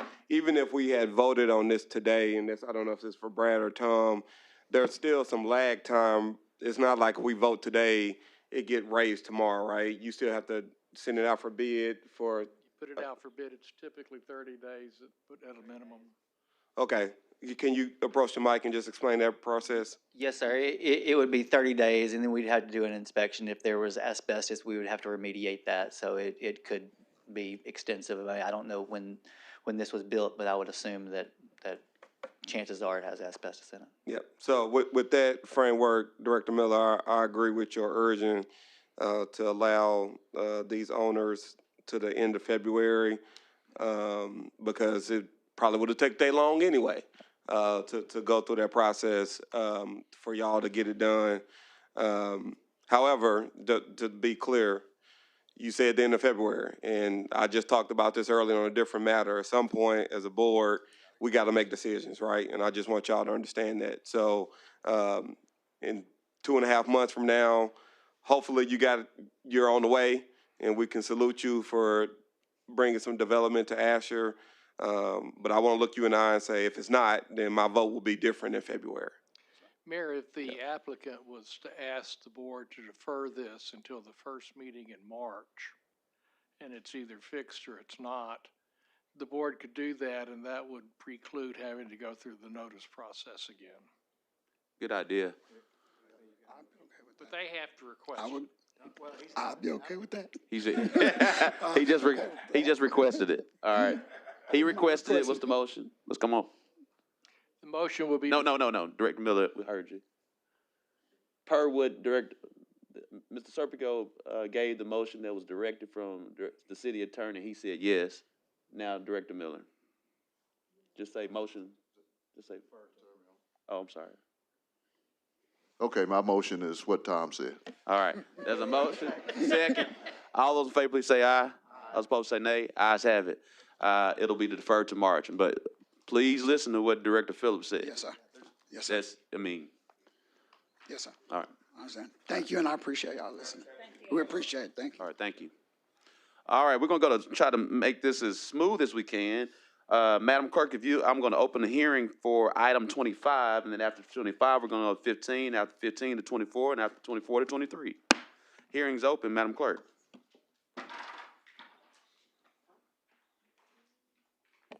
An ordinance authorizing the right-of-way abandonment of Canis Road located between Atkins Street and Trumpler Street right-of-way and for other purposes, first reading.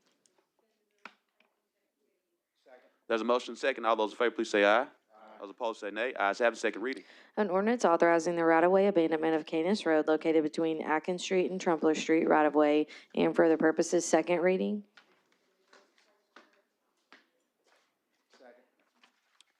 We have a motion and second. All those in favor, please say aye. Those opposed, say nay. Ayes have it. Third reading. An ordinance authorizing the right-of-way abandonment of Canis Road located between Atkins Street and Trumpler Street right-of-way and for other purposes, third and final reading. Are there any questions? Any questions? The third reading has been read. Any questions? Any questions? I now close the hearing. All those in favor, please say aye. Aye. Those opposed, say nay. Ayes have it. Now, Madam Clerk, we'll go to item 15. A resolution to appoint Keith Fountain to the Board of Commissioners of the Little Rock Housing Authority doing business as Metropolitan Housing Alliance for a term of 5 years expiring December 30th, 2030, and for other purposes. All right. Are there any questions? Director Miller? Director Miller? You acting like Director Confused. You gotta move your hand. All right. Thank you, Mayor. I just wanted to express my support for Mr. Fountain and his appointment to MHA.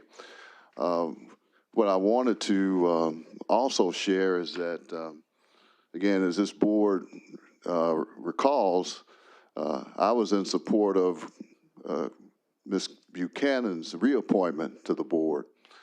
But certainly, the majority of the board had spoken and said they were looking for someone that had more experience than in certain areas than what Ms. Buchanan had. I think Ms. Buchanan had all the qualifications, but this board voted, and that's that.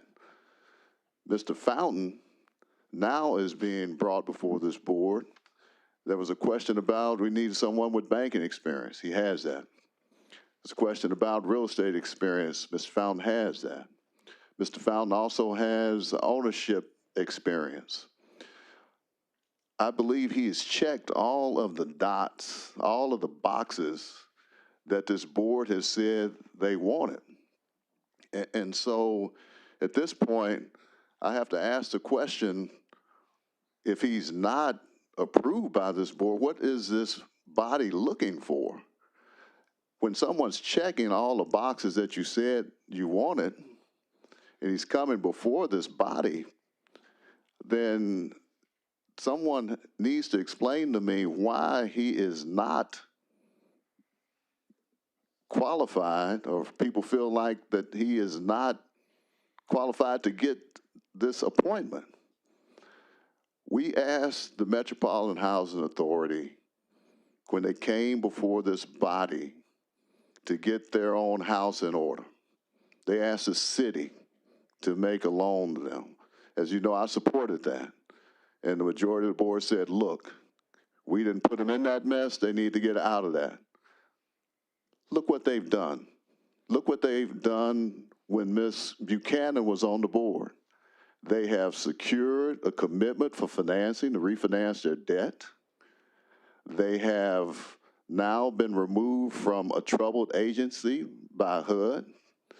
And now they have assets that they're looking to use to get even more funds to carry out their mission. You might recall, I told the Metropolitan Housing Authority, don't come to this body with your hat in your hand. You got yourself in this mess, get yourself out. That's what they're doing. I don't see anything negative about what this board, what Metropolitan Housing Authority Board of Commissioners is doing. They're checking all the boxes. They're making all the progress. They're doing everything that we've asked them to do. In my opinion, we just need to move out the way and let them continue to do the progress of what they're doing. They're bringing us someone that's qualified. Again, I thought Ms. Buchanan was qualified, but the board spoke. Now they're bringing someone else. For the life of me, can't understand why Mr. Fountain wouldn't be approved by this body that the MHA is bringing before us. And of course, you do know if he's not appointed, Ms. Buchanan is going to stay on the board. And so let's go ahead and end this. Let's get out of their kitchen. Let's let them cook. Let's let them do what they are supposed to be doing. And pat them on the back and say, congratulations for getting a loan commitment. Congratulations for getting off trouble status.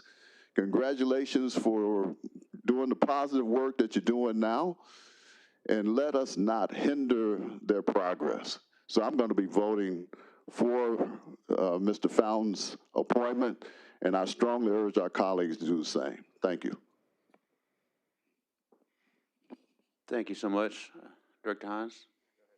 No, I was just getting ready to call the vote. All right. All those in favor, please say aye. Aye.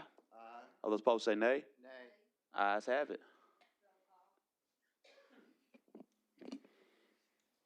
And before we go, Tom, just remind everyone what's the amount of votes needed? 6. 6. Thank you. And again, before the vote happens, no matter what, Ms. Buchanan, I just want to let you know, I ditto everything Director Miller just shared. Under your leadership and Dr. Jarman and all the other members, you all helped turn around MHA, and you saved Madison Heights. And I know Ms. Bumblebee Williams and others are so grateful for you. I don't get as many phone calls anymore because they say Ms. Karen and Dr. Nadine is handling things. So no matter what happens, this city owes you all a debt of gratitude for getting out of the mess because you all didn't start it. You guys cleaned it up. So no matter what happens, thank you. And I hope Mr. Fountain gets it. If he doesn't, you're still going to be on there helping them turn around things. All right. Roll call. Director Phillips? Yes. Director Adcock? No. Director Miller? Yes. Director Webb? Yes. Director Peck? Yes. Director Hines? No. Director Lewis? Yes. Director Campiris? No. Vice Mayor Wyrick? No. It's 5-4. Motion. It's 5-4, which means Mr. Fountain had failed. And based off of the law, Ms. Buchanan remains on the board because within 30 days, we're not going to meet the 30 days. And so you remain you are basically effectively reappointed, Ms. Buchanan. So,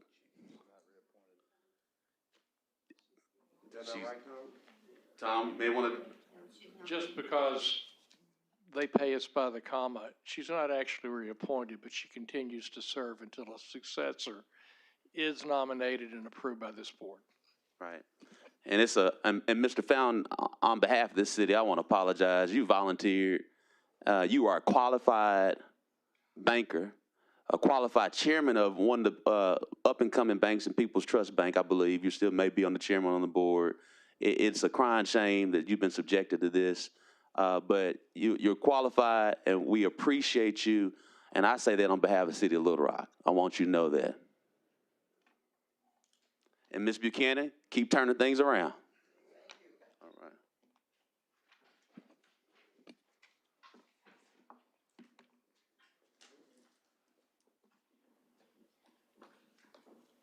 All right. That was 15, so now we'll go to 24. Madam Clerk, if you'll read item 24 for the first time. An ordinance to establish transparency and reporting requirements for police technology to enhance public participation information about technology decisions and for other purposes. First reading. There's a motion second. All those in favor, please say aye. All opposed, say nay. Ayes have the second reading. An ordinance to establish transparency and reporting requirements for police technology to enhance public participation information about technology decisions and for other purposes. Second reading. Move to suspend the rules and place on. third and final reading. Second. There's a motion second. All those in favor, please say aye. Aye. All opposed, say nay. Ayes have it. Third and final reading. An ordinance to establish transparency and reporting requirements for police technology to enhance public participation information about technology decisions and for other purposes. Third and final reading. We've had 3 readings. We don't have any cards for or against this item. Are there any questions? Any questions? Going twice. Any questions? All right. Well, Director Computers has his hand up first. Director Peck, Vice Mayor Wire. You can just do it from right here, not just. Well, no, that's fine. That's fine. That's fine. You can sit right there. I'll be right back. Okay. You're up, Director Pierce. Last week, I asked the Chief Helton talk about this, and I'd like to have him talk about it. Thank you. Chief, will you come forward? Yes, ma'am. Thank you.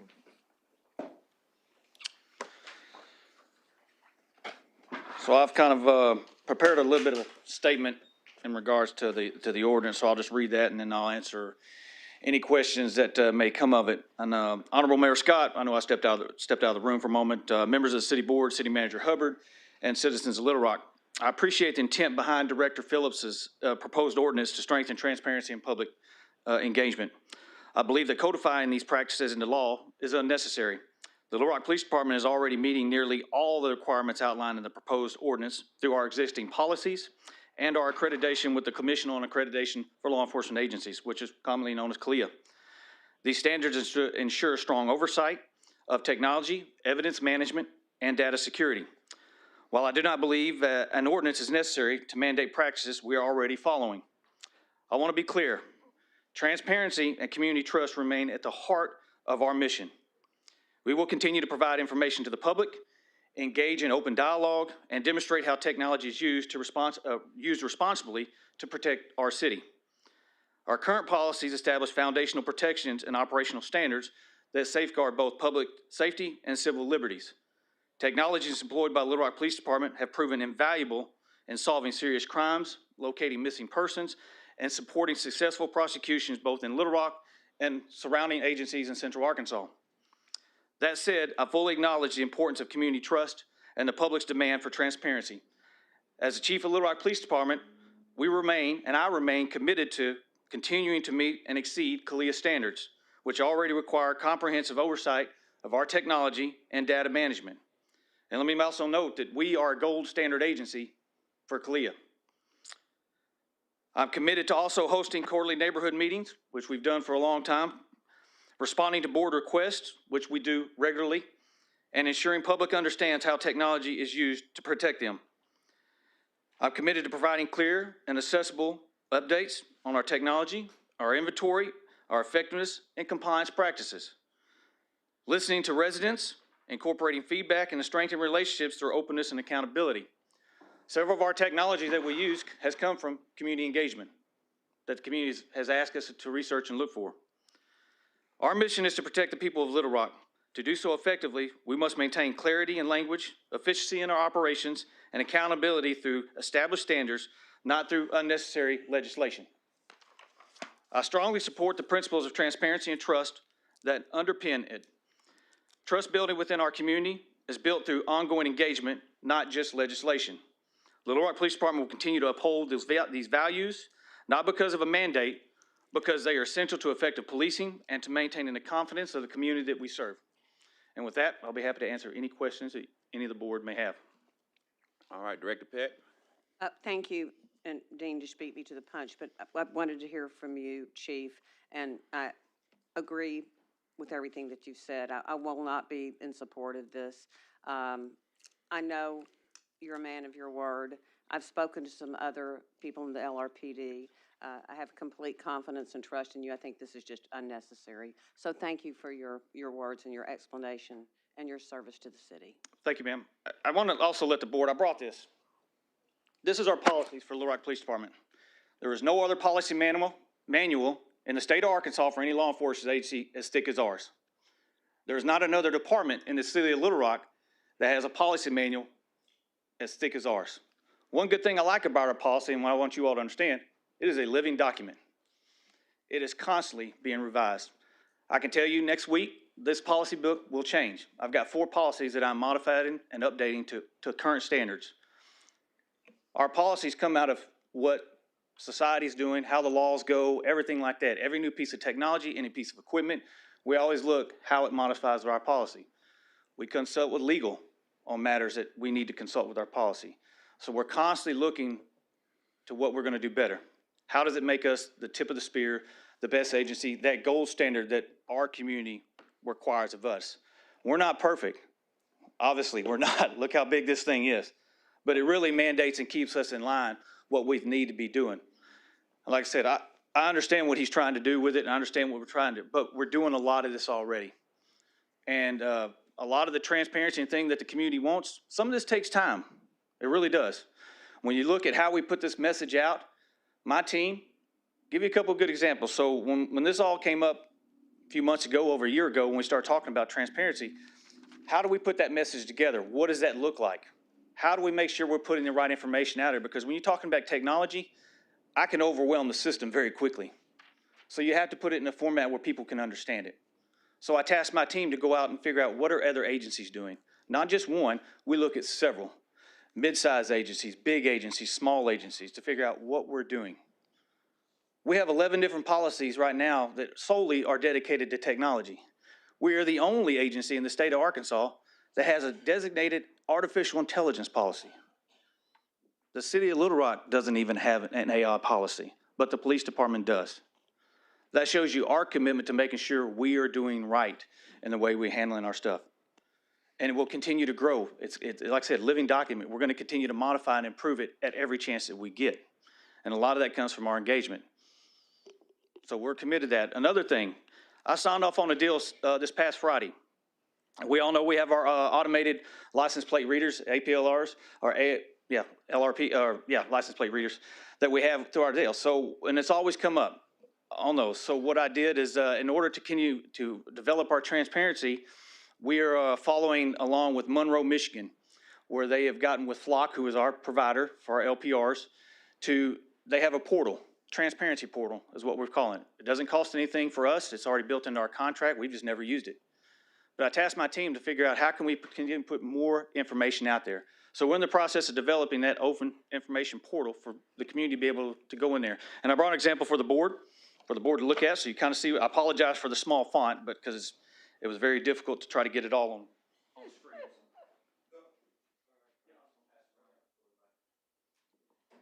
So it is very small font, but I think you'll get the gist of it. The first page talks about what they're doing in Monroe, Michigan.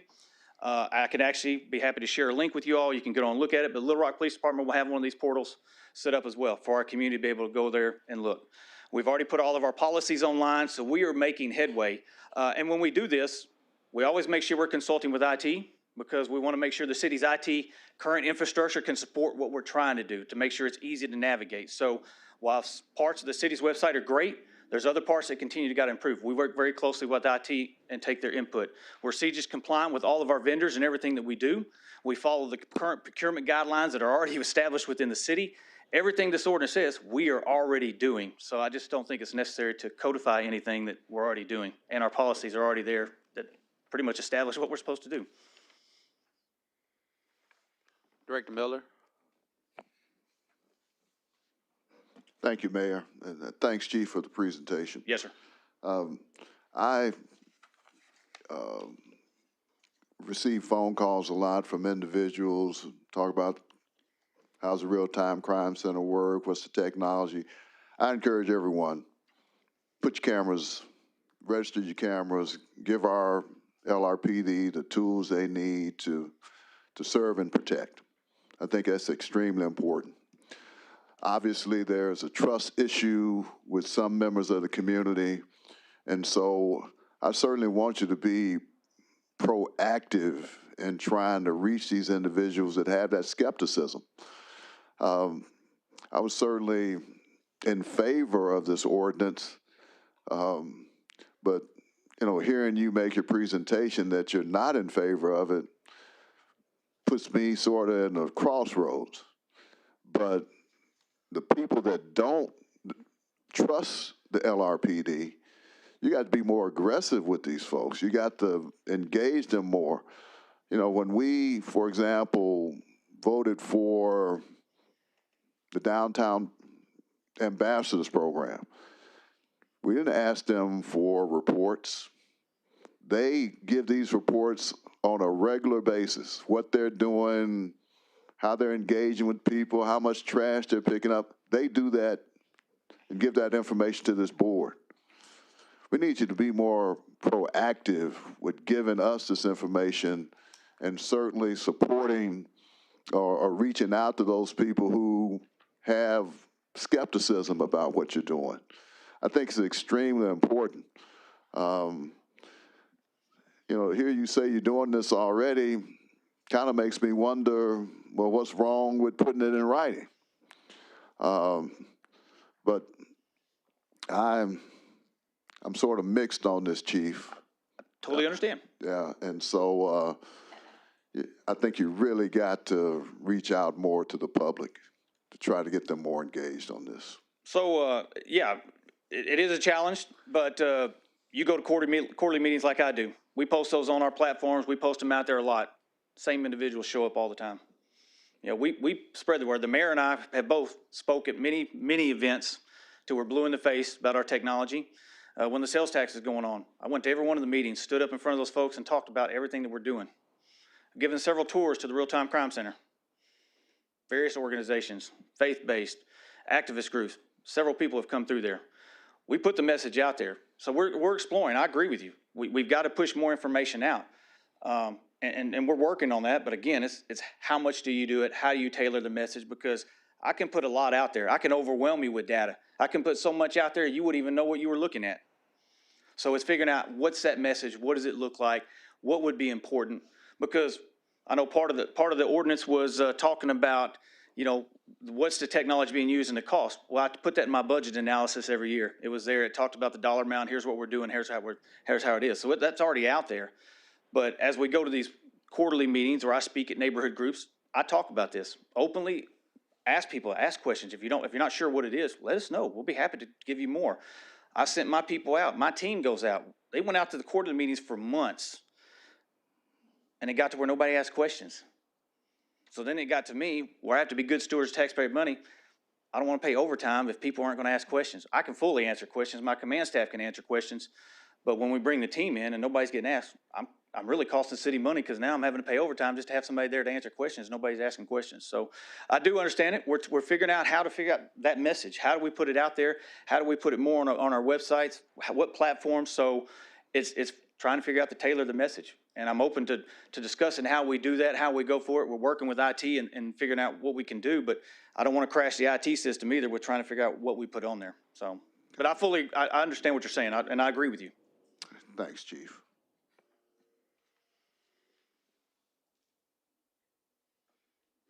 Vice Mayor Wyrick.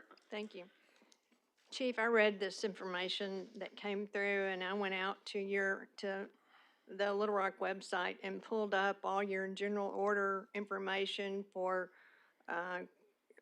artificial intelligence, ShotSpotter, Real-Time Crime Center, mobile aircraft, all those things that we get questions about, what they're supposed to do. And it has guidelines in there as to when they're supposed to be used, what the monitoring is, those kinds of things. And they're out on the City of Little Rock website. I didn't realize there was that big a book, but I looked at all of the things that related to this, this ordinance. The other thing that I would say is that, when I've got a couple of people that continually are concerned about surveillance, understanding, you know, what surveillance that they might encounter in their day-to-day lives.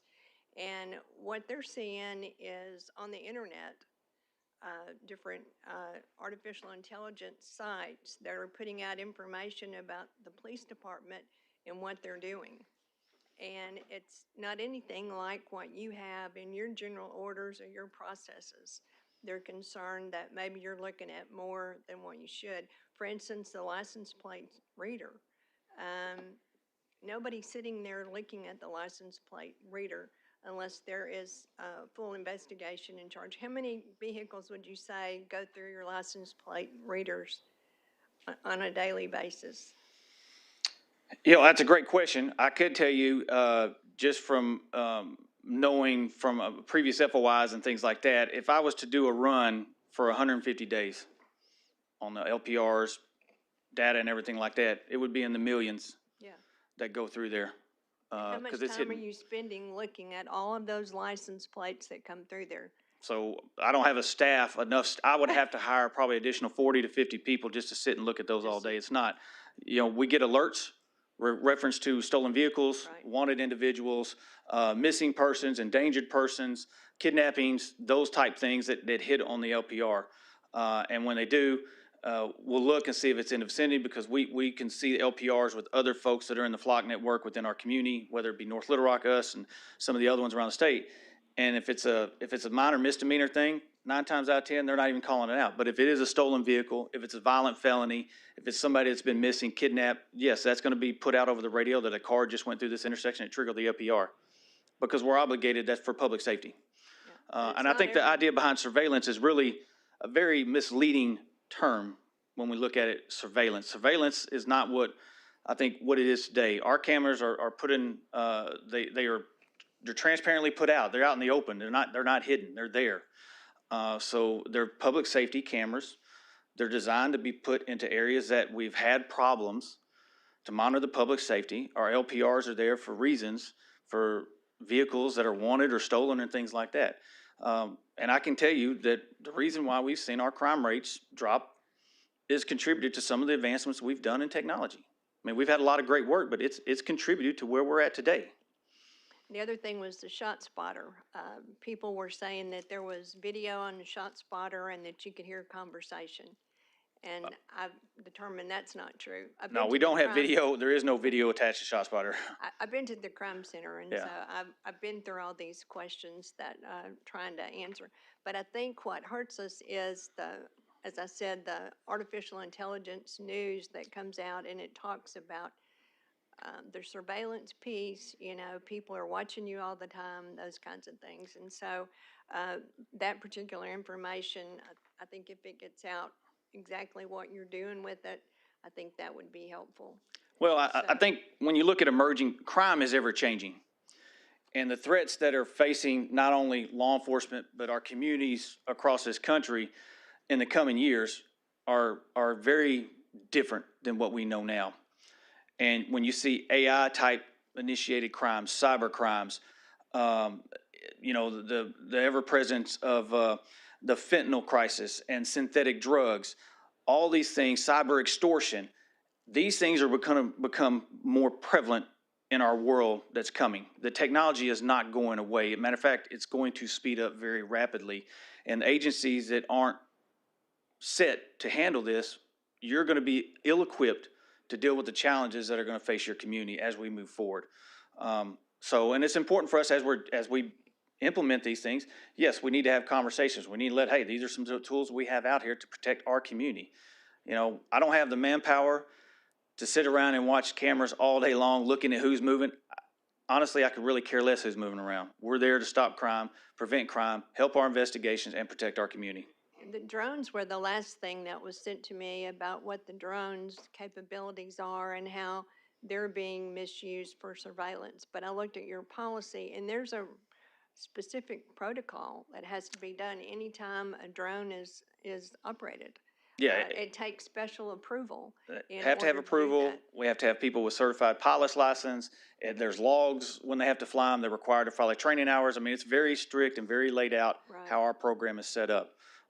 It's and- not, I decided I wanted to do a drone today and look at somebody's property. No, I it's- mean, it's very strict policy. And we consult, when we drafted that policy, I know we had conversations with the city attorney's office in regards to Fourth Amendment issues related to drones. We use best practices from the International Association of Chiefs of Police, other agencies that have long-standing drone programs that we use to help develop our policies. This is not something we just say, hey, we're gonna do this, we're just gonna put something on paper, and this is what we're gonna go with. No, there's a lot of detail and behind the work scenes that goes even before we even get the equipment. And then before we even get it, we got to draft a policy before we can even use it. So, I mean, there's a lot of things that go into play for us to be able to move forward with any kind of technology or software or whatever it may be. You know, we have to consult with IT. There's so many things that go into play that the public doesn't know about. But, you know, do you really want to sit down and go into all these things that nobody wants to hear? They just want to make sure, well, they're not spying on us. Yeah. So, Okay. and I have to well, be cautious what you see on the internet. Not everything you see is legit. I know, but that's scary to a lot of people. It's- and they want answers. Very to it. scary. So I appreciate you, Chief. Yes, Thank ma'am, thank you. Director Webb? Thank you, Mayor Scott. Thank you, Chief. I really appreciate Yes, ma'am. your Thank you. presentation. And my thoughts were along the lines of what Director Miller said, so I'll not repeat everything he said, but I do want to ask one question. Let's see if I can pull it back up. I mean, there are a number of major components in this particular ordinance, and one of the things you said was that you're already doing most of these things already, and you've given us a lot more information tonight than we had before, which I appreciate. Yes, ma'am. But was there, when you said most of, is there something specifically that in these components that would be an issue with you to do? Because I'm trying to clarify what the most of. No, I mean, most of it, when we talk about most of what we're doing, and if I can break down exactly what we're kind of doing already. When we talk about the big things that, you know, we talk about annual report. You know, what does that annual report look like? It's due April the 1st. Well, we have a lot of annual reports that we do in the police department. I have an annual use of force report, annual use of pursuit report, annual accident report, annual training report. We have so many reports that we do that have to get compiled. To add another one on there, it's like, hey, what does that look like? What does it want to be consist of? What does the board want it to be consisted of? What is best practices? So compiling that, we're not doing one. Now, my team, they currently do a monthly report, a quarterly report, and give me a semi-annual and stuff like that. But, you know, so I stay informed of what we're doing and what's going on. You know, how do you present that to the public? Because when you see it, it could be anywhere from 3 pages, it could be up to 7 or 8 pages. It's a lot of information that gets in there. How do you drum that down to where it's easy for people to understand? Because you get into a very in-depth deal, most of the average person out here is not going to read past 2 or 3 paragraphs because it gets overwhelming. Especially when you start talking about technology, because there's a lot of things about technology the average person just simply don't understand. I'm not a techie. I mean, I have to constantly ask questions. What does this mean? You know, it's just because I simply just don't know. I don't know. It's not my wheelhouse. So I could be overwhelming. So things like that right now, we're not doing that big annual report. So there's just minor things, but the majority of it, when it talks about procurement, are we following the law? Are we following all the policies? Are we doing CALEA? Are we CJIS compliant? Well, yes, all of those we're doing already. You know, and that's where it's kind of like, I just don't understand the need to codify something when we got these here that already say this is what we're supposed to be doing. And to me, and then the question you have to ask, where does it stop? What is Pandora's box opened up next? That we're going to come back and there's another ordinance say, well, now you got to do this X amount of training. You got to start doing this. Well, the state mandates the amount of training that we're required to do. We exceed that by far than any other agency in the state of Arkansas. It's over 1,100 hours now that we do just for basic regular recruit school, on top of the annual training that we require officers. So we're well above everything else, but when does the Pandora's box stop? Because you see where, from a chief and my personnel, what's next? And I understand the transparency part of it, but that's where we get the opportunity to talk to you as board members. to engage the public in community conversations at quarterly meetings, to answer some of those questions, just to help clarify, because there is a lot of unknown. That's why I encourage people, do a ride-along with the Little Rock Police Department. Get involved in our Citizens Police Academy. I don't know how many members of the board have actually done a ride-along with officers. If you haven't, I highly encourage you to do it. You'll learn a whole lot. You'll get to see a lot. It'll open up your eyes to a whole new thing about how some of the technology is being used. Why is there a car issue? Why is all these things? You get to understand those things and see that we're actually doing a lot of stuff that you get complaints about. We're actually doing it. You know, now, you've heard me say before, we do not a good job of telling our story. Because why? We're very, very busy, and it's tough to try to figure that. Because as we get to moving, it's figuring out, it changes so rapidly. We're a very fluid profession. I mean, it's constantly rotating and moving around. And about the time you get something down, now it's changed. We got to go back and re-scrap it and start over again. So it is a challenge and difficult trying to figure that out. It's not that we don't want to be transparent. It's how do we be transparent? How do we make sure it's effective and that our community truly understands what we're trying to do? Hopefully that answered your question. It did, and if I could just follow up with one more comment. Yes, ma'am. And I learned a lot on the ride-alongs and know that I would not be a very good police officer for one thing. But one thing I would like to do is to send you a couple of comments. The quarterly meetings have gotten shorter.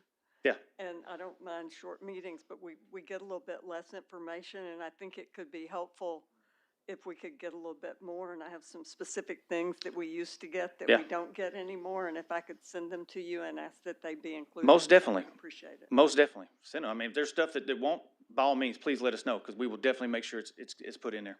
Thank you. Director Lewis, you look like you want to ask a question. Director Phillips? Director Phillips? I don't know if I'm gonna wrap us up, but I okay, go ahead then. I'll defer to Director Lewis, because she may be quicker than me. So say, she looked like she had that look on her face like she wanted to ask a question, so I was like, okay. Yes, ma'am.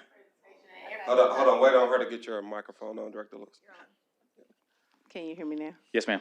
Thanks for the presentation, and I just want to commend you all for the great work that you do. And as you often stated, how you all are excelling in areas where other agencies are not. So with all of that being said, and it may have been touched on briefly, with all of that being said, I'm sitting here questioning, well then why not? You know, why be against it? And then all the while, I have to be honest with you.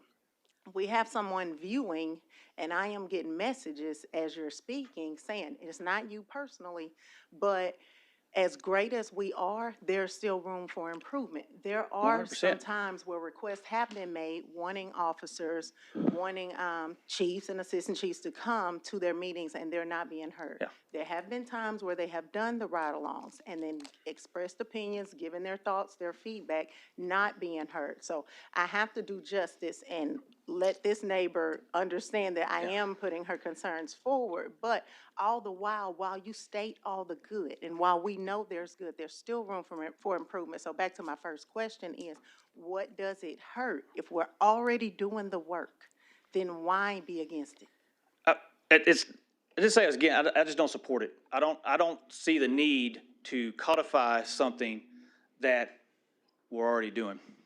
I think it's just kind of, in all due respect, ma'am, the board will do what the board decides to do. And as far as, to answer to respond to your previous comment, no, we're not perfect. We're never going to be able to take the human out of our job. I wake up every day figuring, and I tell my staff, every day is a new day to try to be better than we were the previous day. I always recognize there's things we can do better. I would love to be able to go to every community meeting, but you know what?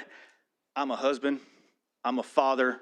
I have a lot of things that I have to do in my personal life that, to be honest with you, over 30 years, I've shunned my personal life, and I've given a lot to this city on other time that I wished I'd have given more time to my family.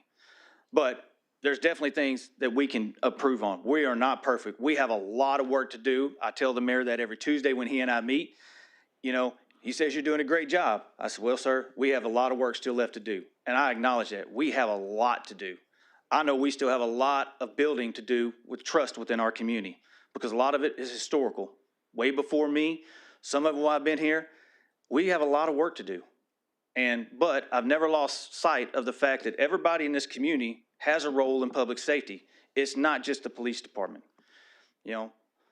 So if the board's decision is to put this in the ordinance, then we'll do exactly what you tell us to do. But my deal is, we're already doing it. And it was never an issue before. Been the chief for almost 3 years. This has never, ever come up. And we've been rocking and rolling. But now, all of a sudden, we want to put an ordinance together. What changed? The fact that people want information, we're an information-starved society. People want more and more and more. We can blame that on social media. We can blame that on everything because everybody wants access to everything. They want it faster. They want more information faster than it can be produced. Because to me, I'm not just going to put a message out there just simply to put a message. If I want to put information out there, I want to make sure it's factual. I want to make sure it's correct. I want to make sure it's the message that you want in return. When you call and complain to us about this going on in the neighborhood, it might take a day or so before I get back to you because I want to make sure, get on this, give me the right information so I can respond appropriately, or somebody from my team can respond appropriately to you because I want to make sure you get it right. And that's sometimes the delay, and I don't think people kind of understand that. And it's tough. Like I said, I wish I could put it on a big billboard and make it flash all day long, but it's very tough to do. And everybody, we're a population of what, 215,000, 210,000? That's 210,000 different opinions. Never going to please everybody. I wish I could. I wish I could snap the finger and make everybody happy, but we're not, because we're not perfect. And we got to do the best we can. We're going to continue to do the best we can. We're going to continue to improve. Miss Wells sitting right here beside me. Lord knows she's gotten on to me. How many times, Miss Wells? More and counting. More and counting. But we have a good dialogue and we work together. We communicate together. We've done things that she's asked us to do. I've done things that she's wanted us to do, but we're not able to do. But we have those conversations. And I value her relationship. I value her input. And everybody in the community ought to be able to have access, whether it's to the chief's office, my team, to present that. And that's at quarterly meetings or through a board member. Because you all, Lord knows, y'all are great about contacting us, letting us know the concerns, and we try to answer them as fast as we can.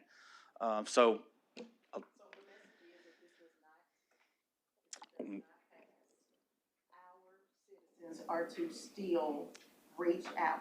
Absolutely. To just climb the ladder. If they feel they're not being heard, take it up the chain, and we or someone can get. Absolutely.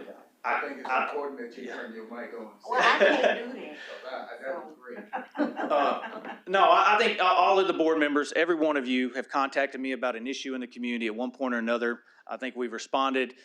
We do the very best we can. But yeah, absolutely. If it doesn't pass, this doesn't mean the world comes to an end. We're going to still continue to move forward. If there's complaints, if there's issues, by all means, use the mechanisms that are in place to effectively let us know what's going on, and we will knock it down as quick as we can. Sometimes you're not going to like the response, but it's incumbent upon us as an opportunity, I see, to educate what we can do to assist and how we can move it forward and what we can do to help bring some resolution. So hopefully that answers your question, Mel. Thank you. Director Phillips. Yes, Mayor. Thank you. And let me address a few things. Let's reframe the discussion, Chief, because this is not an ordinance that's anti-police. This is not a discussion about, it's not anti your use of technologies. It's not a criticism of the police department's work or use of technologies, or your effectiveness in protecting and serving the 215,000 people that you just talked about. So I want to level set us from that standpoint that this is not that. For you and everyone listening, that's not what this does, and that wasn't the intent of it. You asked the rhetorical question, what changed? What led to this? What changed is that there was a citywide discussion about ShotSpotter that never happened before. What changed is that for a year, ShotSpotter was a grant-funded project, and this time it came from the city coffers, so there was a bigger discussion about it, which led to more involvement from the public. That's a change, and that's what led me to listen to my constituents, who are the people who put me here, and for me to do my own research to understand what is a way to be responsive to my bosses, which are the people of the city of Little Rock. So I want to answer the question, what changed? That's what changed. You talked about the quarterly meetings and the same people show up and there's lack of questioning, lack of involvement. And I don't go to every one of them, but I've been to enough to know that what you said is true. But this, in my opinion, helps that. This gives you and the police department opportunity to share that data on a bigger stage, which is here at the city board meeting. There are usually not TV cameras at the quarterly meetings. There's not a reporter there. What happens at the quarterly meeting usually stays among the people at the meeting. I disagree with you. We usually have a reporter at every quarterly meeting. I said usually. When I've been to the meetings, I hadn't seen a reporter. They're there. But I would say in this body, what happens on Tuesday nights in this room is always amplified, right? So this gives opportunity to spread the message to more people. That's the point I'm making. Yeah. And I think you would agree with me that the amplification of Tuesday meetings are greater than the quarterly meetings from a press standpoint. Oh, yeah, absolutely. Yeah. And so I think this is an opportunity to address that. And I took notes while you were talking, Chief, because I think you're saying what I'm saying with this ordinance. And let me, before I go further, let me apologize. I chuckled earlier. Oh, that's fine. But that wasn't disrespectful. I chuckled because you said you're not against it, you're just not supporting it. And to me, that's saying the same thing. So let me respond to that real quick. So, when I say I don't support it, it's simply for the fact that any one of you, specifically my boss, can call me before this board at any time to speak to you all about anything going on in the police department. Anytime. Absolutely. So to put something in an ordinance that you're saying I need to do this report, you can call me at any time to come over here and give you a report. But this avoids that. This makes it well, according to clockwork. you, it's advertised, so I can speak before the public and in these formats at any time where it's always going to be viewed. I don't get what you're saying. Okay. What are you saying? I'll let it go with that. Okay. I'll let it go with that. What I'm saying, and in response to what you just said, is that you're right. All of us can call you. I've called you. Yes, sir. You and I have talked many a times, and I think we have a good relationship. Absolutely. And you've come to this board at my request and others' requests. Yes, sir. But this codifies it. This gives us structure. There's a lot of things that we do in the city that are structured. We're going to vote on a budget maybe next week, 2 weeks, or sometime this month. Theoretically, we don't need a ordinance to say when we're going to vote on the budget. We could just say, well, we know we got to do it, so we're going to do it. And we always do it, so we don't need an ordinance to tell us that we got to do it. But there is one, because it gives us structure, and it gives us a deadline, and it lets the public know that we're going to vote on the budget, and they know it's going to happen. And they know it's usually going to happen in December, because it has to happen by the end of the year, because that's what the ordinance says. This is the same thing. It's just giving the structure. I mean, you said tonight yourself that a lot of this you're already doing other than the annual report. And when I met with your staff and with the city attorney's office and with the city manager, I think that's what we all came away with, that, hey, this is just a lot of what's being done, with maybe the annual report being the difference maker, if you will. So that's why, to answer your question, why codify it? That's why. You put structure and organization around it so those things happen all the time going forward. I know that you keep doing it, and I know that I can call you to keep doing it, but I may not be here in 2029 when my term's up. I don't know when you plan to retire. You could retire tomorrow for all I know. So it may not be you, but the ordinance gives us a structure that allows the public to be informed on how these things are going to happen all the time. Another thing you mentioned during your statement, you said it's not just legislation that's part of this process. I agree with that. But implicit in that statement is legislation is a part of the process. There is legislation a part of the process. There was legislation that we passed since I've been on the board that has helped with the transparency, giving you the funding to do the technology, because that's legislation to help part of the process. So I agree with you. It's not just legislation, but legislation is part of the process, and that's what this ordinance does. Another thing that you and I have talked about offline that I think is important to share with everyone is earlier this year when we had the conversation about ShotSpotter, there was a lot of anecdotes given by you and your staff, which I believe to be true, on the effectiveness of ShotSpotter. And I had residents reach out to me and say, well, I didn't know it was doing all that. And even you yourself said, we don't do a good job telling our story because we got a job to do outside of just telling the story. And we appreciate you for doing the job. But this gives you a structure to tell that story once a year, here in front of this board, with a report saying this is how we're spending the money, and this is the effectiveness of the technology with the dollars that the public, the citizens of Little Rock have entrusted us with. To me, that should be a good thing. I would think the police would want to say, hey, this is how we're using ShotSpotter. This is how we're using Real-Time Crime Center.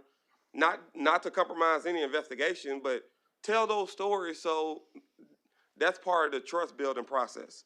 I think I got one more thing here. I took a bunch of notes. The last thing, and if there's other comments, I may want to do a rebut if there's others. I don't know if I'm last or not. But you mentioned, where does it stop? And I don't know if you saw the earlier part of the meeting, but I used a phrase that I learned in law school called a parade of horribles. And apparently today is the day for parade of horribles. And your example of saying, where does it stop, is an example of a parade of horrible. We're not doing those other things. And if some other ordinance, whether it's me, someone on this board currently, or someone that's going to be on this board in the future, have to go through this process, they still got to go through this process. We don't automatically do things. We still got to vote. You still get to come. Yeah. You or whoever else gets to come and say, hey, I'm supporting it, I'm against it, I'm for it, sort of, kind of. So even that Pandora's box that you mentioned, to me, that's not relevant to this discussion, because if something else happened, then we will go through this process again. This doesn't open the door where everything happens now. It will have to be a separate ordinance and a separate process. So those things will be handled at those times. And then in closing, I would say, again, I appreciate the police. I appreciate what you've done for our city. I've demonstrated that by majority of my votes. I voted no on ShotSpotter because of the budget. Last year when we were determining your salary and your raises, I voted yes. So I want to be clear that I'm supportive. But I don't think this ordinance is anti-police. It is pro-public, understanding the work that you're already doing and bringing a structure to that process. And I'll end my statements with a rhetorical question, since you asked a couple of rhetorical questions. If you're already doing it, then why not? I mean, like I said, we have this, man. I understand you have that. We're already doing it. Yeah, I and it's just that. a matter, if you're wanting it presented, all you got to do is say, hey, we want to present it. We can put it together. That's not a problem. So then the ordinance makes sense then. Again, the board, I'll leave it with this, Director Phillips. The board will do what the board decides to do. And I will leave it at that. I've stated my position on it, and we'll go from there. I mean, I feel comfortable about what we're doing. I feel confident in what we're doing as a police department. I know there'll be some out there that'll disagree, and that's fine. I'm glad we live in a country that people can disagree. Yeah. And so that's what makes it great. And the board's will be the board's will, and whatever comes of it, hey, we'll continue to march on and do what we need to do. And I appreciate you all's support. The police department, men and women, appreciate your all's support. We're not always going to agree or disagree on things, and that's fine, and that's part of the process. But I respect you all's position as board members, the mayor, city manager, and city attorney's office. I appreciate everything that y'all do for us. And yeah, we'll go from there. And I'll make this last comment, Mayor, and this is not directed to you, Chief, but Fair to enough. my colleagues. But if you want, I'm not preventing you from responding. Of course you can respond if you want to. But Chief mentioned that if we want him to do this, then your department would do it, correct? If that's what the board's desire is, and I have to follow what the board tells me to do. Yeah, that's true. But I'm talking about if we wanted you to come do a report, you would come do a report at any time. Absolutely. And this ordinance is asking you to come do a report every year on April 1st. So that's exactly what we're doing. That's exactly what we're doing. Thank you, Mayor. Director Hines. Thank you, Chief. Thanks for the, I'm not going to be quite as loquacious as most of the other board members, but I'm going to kind of simplify this in what you've already said. Most of what this ordinance covers is already codified. It adds another layer that prevents flexibility and would delay possibly changing your ability to be flexible, is what I hear and see. I think it's definitely unneeded, and I agree that you've been responsive. The folks that I represent have no complaints and are not asking for this. The other thing is and I think what you talk about Pandora's box, it's always my economics professors going off of my head. You can never anticipate the unintended consequences of legislation, no matter how good or well-intended they are. With that being said, I'm going to be a no on this, and I'll call the question, Mayor. There's a motion. There's a second to call the question. All those in favor, please say aye. Aye. All opposed, say nay. Ayes have it. Members of the board, we've had a lengthy Q&A. Seeing no other questions, all those in favor, please say aye. Aye. All those opposed, say nay. Nay. All those in favor, please say aye. Aye. All those opposed, say nay. Nay. Come on, y'all. Let's do roll call. Y'all gotta lift your voices. It's never easy. Huh? Never easy. Yeah. I try to be. Director Phillips, Yes. Director Adcock, Director Miller, Yes. Director Webb, No. Director Peck, No. Director Hines, No. Director Lewis, Yes. Director Campuris, No. Vice Mayor Wyrick. No. We have 5 noes, 3 yeses, and 2 absent. Fails due to lack of votes. It needs 6, but fails because it's not 6.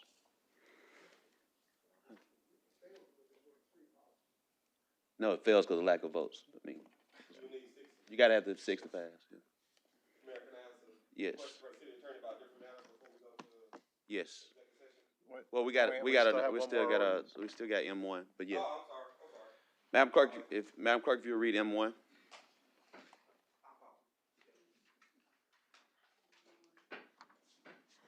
An ordinance to amend certain portions of the provisions of Chapter 28, Article 1, Section 28-25, and Section 28-28 of the Revised Code of Ordinances of the City of Little Rock, Arkansas as to the landfill and collection fees and for other purposes. First reading. Move to suspend the rules and place on second reading. There's a motion and a second. All those in favor, please say aye. Aye. All opposed, say nay. Ayes have a second reading. Mayor, before you go to the second reading, I want to clarify for the board. Mr. Cox with the Public Works Department pointed out a particular subsection to me that makes a reference to being able to use the monies from these rates to do the rates, to do the maintenance and operation, and to deal with any bonded indebtedness that may arise. Right now, there's not a bonded indebtedness. There is interim financing. We've made a slight change in that language in the final form because he also pointed out a grammatical error, of which unfortunately public works engineers do better than lawyers. And so that's in the final draft that the clerk has, and I think it's in the final draft that you have. All right. Thank you. Second reading. An ordinance to amend certain portions of the provisions of Chapter 28, Article 1, Section 28-25, and Section 28-28 of the Revised Code of Ordinances of the City of Little Rock, Arkansas as to the landfill and collection fees. Second reading. Move to suspend the rules and place on third and final reading. There's a motion and a second. All those in favor, please say aye. Aye. All those opposed, say nay. Ayes have it. Third and final reading. An ordinance to amend certain portions of the provisions of Chapter 28, Article 1, Section 28-25, and Section 28-28 of the Revised Code of Ordinances of the City of Little Rock, Arkansas as to the landfill and collection fees. Third and final reading. Members of the board, we've had 3 readings. We have 3 residents who want to come speak. Mr. William Gerard. After Mr. William Gerard, Nathan Huffmaster. And after Mr. Huffmaster, Miss Kathy Wells. Good evening, board members and Stephen and the public. My name is William Gerard. I'm a the vice president of Arkansas Community Organization. I believe the city's money could be spent elsewhere than raising taxes on the garbage and everything. I'm really not for it. I think that should go somewhere towards the police department, maybe for getting the bikes back on the road. You know, when we had the police back in the 80s, the patrolling the areas on bicycles and controlling crime. Thank you. Thank you. Mr. Huffmaster?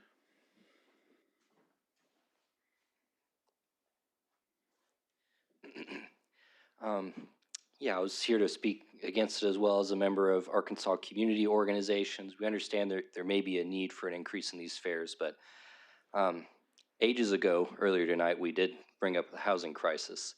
And I think with everything going on right now, any added pressure onto folks, especially working class or low income folks, is only going to exacerbate that crisis and push more people to the edge of financial precarity. And so it should not be increased. Thank you. Thank you. Ms. Wells?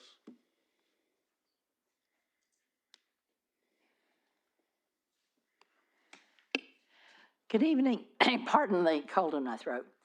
I'm Kathy Wells. I'm president of the Coalition of Little Rock Neighborhoods, and I'm here to urge you to use your reserves of $13.1 million instead of imposing a $10.39 per month garbage fee hike on residential households.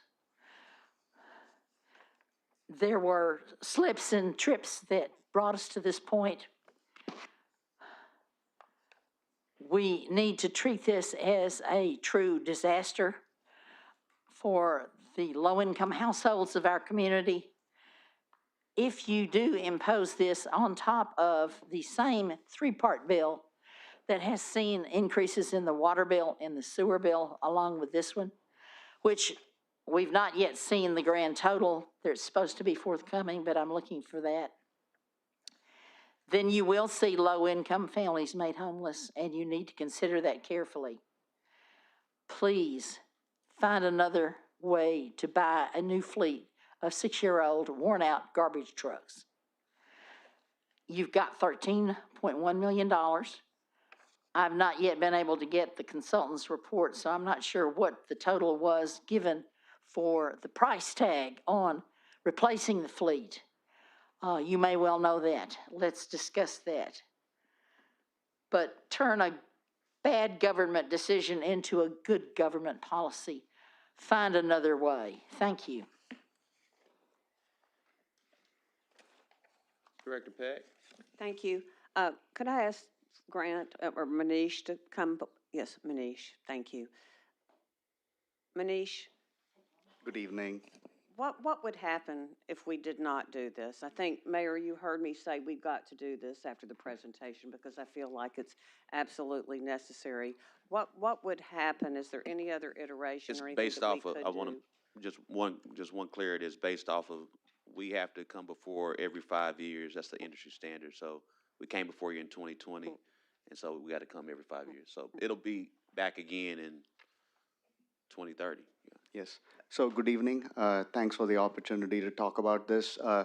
This is a much needed rate study that we've completed here. And 5 years ago, a rate study was done, and it was recommended that another rate study be done 4 years from then, so that when that 5-year mark comes, we are prepared as a city board and public works that serves the residents of the city of Little Rock for solid waste services. Now, solid waste services, collection of trash and recycling, and then the operations of landfill is an important part of the safety for the residents of the city of Little Rock. And yes, we do have some money in the reserves. However, we as a city are required to have those reserves for the closure of the cells. So this is a state requirement. This is not something that we can vote as a board to use the reserves. So, and So that being said, can you repeat your question, please, again? What would the ramifications be if we did not do this? Okay. So just to give you a little bit more background, like the rate study that was done in 2020, prior to that, the rate study was done in 2004. So that was 15 years ago. So, and then when we did the rate study last time and we implemented those rates, right after we did that, COVID hit, and we had a lot of economic impacts resulting from that. Following that, we also had several raises that were given to all our CDL drivers, which was very necessary. So with those two impacts, we've come to a point where, we're going to start eating into our reserves if we're not careful. As a city board and as the Public Works and as the director, I'm here to advise this board that it'll be a very bad financial decision for us to not vote for this. We have looked at multiple options. Our team has worked closely with Raftelis, who's an expert in this area for rate studies. In fact, they presented last week, and one of the things that they mentioned, if you all recollect, the services that we provide to the city of Little Rock's residents is exceptional. I mean, in the types of services that we provide. It's not just garbage and recycling pickup. We do yard waste pickup. We do 4 bulky item pickups per year. And we also give out a roll-off dumpster once a year.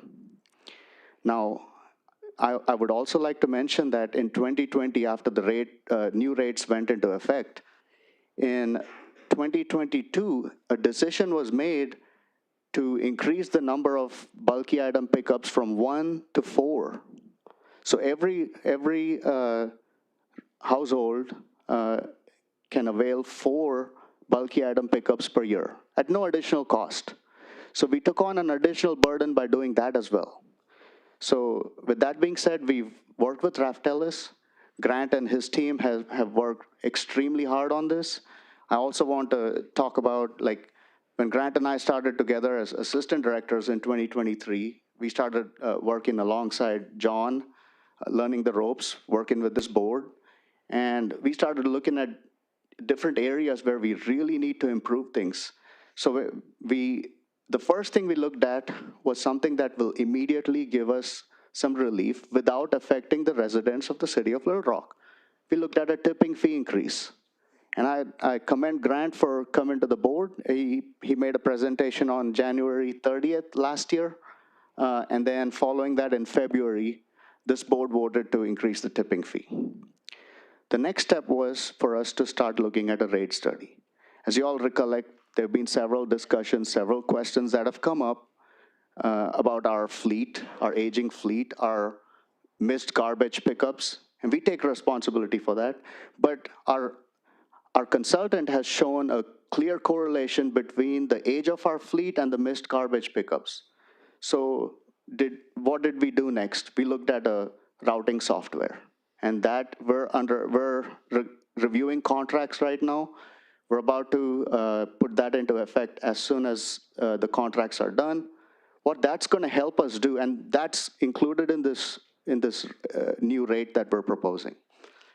It includes the routing software. It includes a vehicle replacement plan. And it helps us also plan our capital improvements, which is much needed. As you all know, in 2 years, we're going to need to have a new cell built. We have to purchase land and build a new cell in 2 years. So all those 3 things are included in this. And also, we've looked at multiple different options. We totally understand, and we understand that costs are rising. Everybody's doing their due diligence, and so are we. And we as a board should do that. Thank you. Director Miller? Thank you, Mayor. Manish, appreciate your presentation. Thank you, sir. Mayor, what I want to express is, transparency with regard to all of the rate increases that we've already approved and looking at this one. When Central Arkansas Water had their rate increase last year, and it's going to be increased for the next 10 years, they showed what an average consumer was paying with before the rate increase and now what the rate increase would be. Yes. When the Little Rock Reclamation Authority made their presentation and we approved that, they showed what a person who has a residence is paying now and what it would be with a rate increase, and so on with what we're proposing. I want to take a look at all three: Central Arkansas Water, Little Rock Reclamation Authority, and Waste Management. That to me gives a clearer picture of what the impact is going to be on our residents. I think once we see that, I think maybe, you know, that shock or what that increase is going to be will open up some eyes. Maybe there are some ways that maybe we need to roll back how many bulky items that we pick up per year, or take a look at maybe reducing some of those services on picking up items to try to save money. But at this point, without having all three of those presented in some report that we can see, I think we really don't get the full impact of what this increase is going to be for our residents. It doesn't look at all three of them. That needs to be in a report. And so I think that to me gives me concern about this. I just can't support this at this point. You make a great presentation. I hear what the consultant's saying, but we need to take a look at all three of these rates and what the percentage is going to be. No, not I asking understand. you to respond on that. I have some numbers which I can talk about. On all three? Yes. Yes. So I do have those numbers, but I also want to ask this question to this board. What if we were first in line proposing this rate, and if Central Arkansas Water was the last one, would we ask them to compile that for this, for the residents? Probably. I would. So, I would. At the end of the day, it's the board's decision, and I can give you some numbers. I have those numbers compiled, and I can tell you what those are. What would be the percentage increase on all three of those? I have all that calculated here, and I can tell you all of that. All right. Okay, so before I say what those numbers are, our rates are more straightforward for residential customers. We serve residential customers approximately 60,000 per week. We don't serve any apartments. We don't directly serve any businesses. So that's one thing. So our rate is a flat rate unless they opt for extra services, an extra cart or something like that. Central Arkansas Water and Water Reclamation, their rates vary based on usage. So this is basically for approximately those 60,000 residential customers. Okay, so that being said, Central Arkansas Water did their rate increase in 2022. And so they've already increased in 23 and 24 and 25. So their increase is approximately $1.67 every year for 10 years, okay? $1.67 every year per customer, okay? Per month, every year increase. Water reclamation is 7.25% per year, per month, every year, and that is $3.50 per month. Our increase that's proposed is a little different from theirs.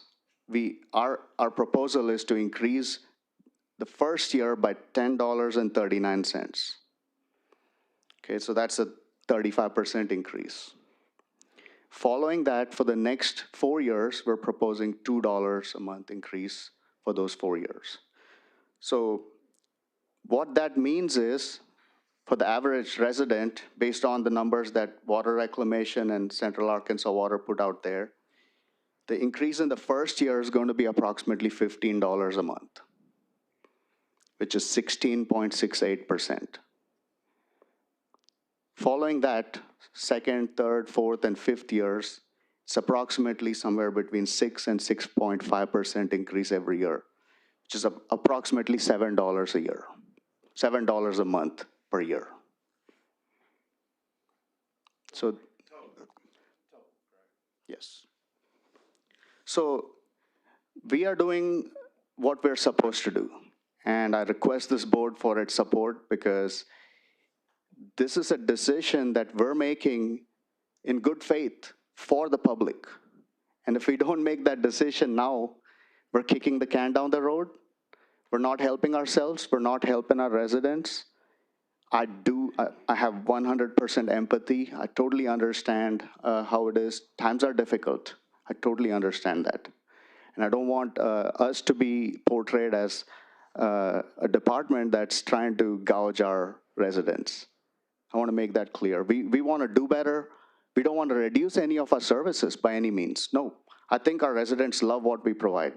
Yes, we're not perfect. There's a lot of improvements to be made. I've made promises here and I will make myself accountable. We're going to continue to work hard. We need to have a fleet replacement plan, which was never there. We need to build that new cell. So for the next 50 years, 55 years, that's approximately the lifetime of the landfill. That'll go on for a couple of generations. So I really request the support of this board. And another important point I want to make is at the end of 4 years from now, we will look at another rate study. And our hope is, if nothing crazy happens, we won't see these kind of astronomical increases. And we'll get the train back on track, and we'll continue to provide those services at a subsidized rate for our residents. I appreciate that. Certainly, I'm not trying to point the finger at ways at, saying we don't need the funds and what you're doing is not backed up with good logic. Obviously, this could have happened 5 years ago, but we kicked the can down the road because of COVID, because of raises. I mean, we did kick the can down the road, all right? And so what I'm looking at is the impact of all these on our low and moderate income residents. I represent Ward 1. That's where most of the low mod income census tracts are. That's where most of the low mod neighborhoods are. That's what I got to deal with. That's who I'm hearing from. And so it's a shame that we wasn't first. It's a shame that we wasn't. We could have been, but we didn't because of COVID. All right? But I'm not saying that we're trying to gouge our residents. I'm not saying that we're not providing the services to our residents. I'm just saying that this is a tremendous burden for our low and moderate income residents. We're trying to keep them in houses. Yes, sir. I understand. I don't know what delinquency rates are now for people not paying their bills, but it just goes to reason that with all these increases that go up, we're going to have more delinquencies and more delinquencies. And so what happens then, are people going to be able to stay in their homes? So I just can't support it at this time just based on what I'm hearing from my low and moderate income neighborhoods and the people that I represent. I understand. And I'm not throwing stones at you and your logic and our consultant. Timing is bad. We should have been first. Should have been before Central Arkansas Water, maybe before Little Rock Reclamation Authority. But I understand. I respect what you say. However, this is not a race. It's not a competition. And we have come right on time like we were supposed to. 5 years ago when we implemented I was not here, but when it was implemented under Director Honeywell, it was recommended that we do a study 4 years from that, and we did exactly that. At the beginning of this year, we put a bid out We got the consultant. We got the board to approve the contract in May. And back in September, when I did the budget presentation, I highlighted that we're going to finish that and have that presentation done for the board before the end of the year. So the timing of it is absolutely correct. And we're not trying to race against any other agency. We are doing our due diligence, and I feel the timing is right, and I request the board support. And I respect your opinion, Director Miller. Yeah, well, I'm just voicing what I'm hearing from my low and moderate income neighborhoods that are Yes, sir. primarily in Ward 1. Yes, sir. And that's my position on this. Thank I you. respect it. Thank you.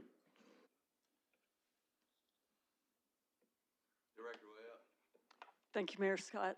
And I certainly have had as many complaints probably as anybody about missed pickups and things like that in the past. And I think tonight we have had more issues where we've said we've either gone too slowly or we need to go faster. And I mean, I think we've heard that more tonight than maybe in a whole year before tonight. This summer, we were asked to go quickly on the issue with the Metropolitan Housing Authority. We didn't, and I'm glad we didn't because we were able to, there was another solution to that.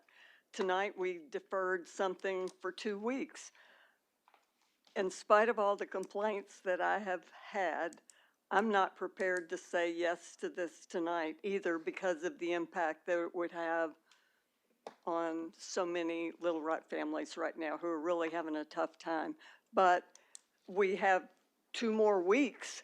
I mean, I don't know if one of the thoughts that Director Miller had was like, what would cutting back on some of these other things, would that be a minimal amount of money? I don't know.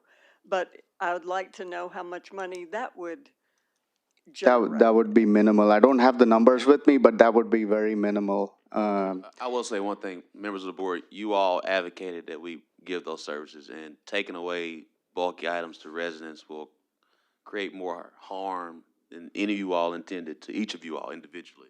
So I don't think we're not at a position where we need to cut basic government services. This is basic. And so if the board doesn't, it's up to the board on the staff is doing what it's been told to do from an industry standard. Every city has to go through a rate study. And so that it's up to the board on this decision, but I think it would cause a lot of harm to the city, particularly areas where there's a lot of dumping anyway, that you all get complaints about. If we stop doing bulky items. Director Peck, I know you talk a lot about litter. We get rid of bulky items, you're gonna see some litter. So I want to stop that conversation right now on that. But ultimately on the financing, this city board makes all those decisions. So it's up to the city board. And I want to add to that, if I may, please. So if we, as a board, decide not to do this, a year from now, I'll be standing here giving you worse news. And it's not just my decision, it is my recommendation. And as the Director of Public Works, it is my job to keep the safety of the public as number 1 on my list. So that's who I stand here for. I work for the city of Little Rock, for all the residents, for this board. And I think I've been trusted to come here with my recommendations and my opinions based on expert advice. So I'm here with my recommendations, and I recommend that the board consider voting yes for this. Mayor, I wasn't finished. Oh, I'm sorry. Can I just go one Sure, more? yeah. I mean, so I would like to defer this for 2 weeks until we can spend some more time talking about it and thinking about it. It's part of the larger budget discussion. And so I move that we defer it for 2 weeks. There's a motion to defer. I'd second. All those in favor, please say aye. Aye. All those opposed say nay. Nay. Ayes have it.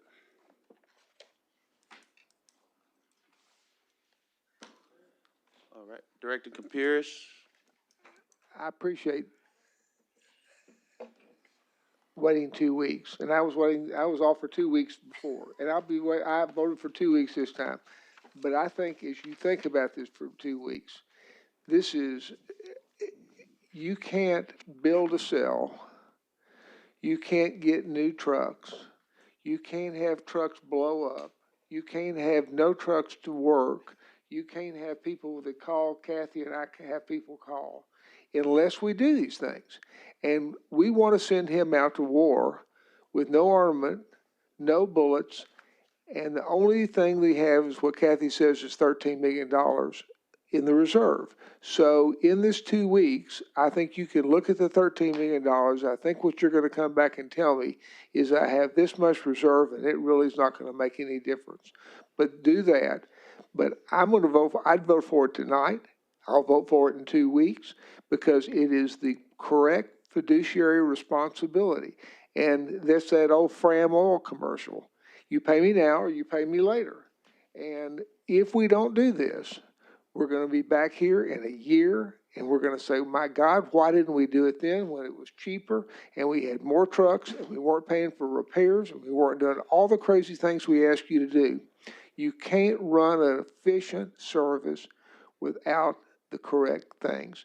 And if a cell is going to have to be done in 2 years, I've been through cells.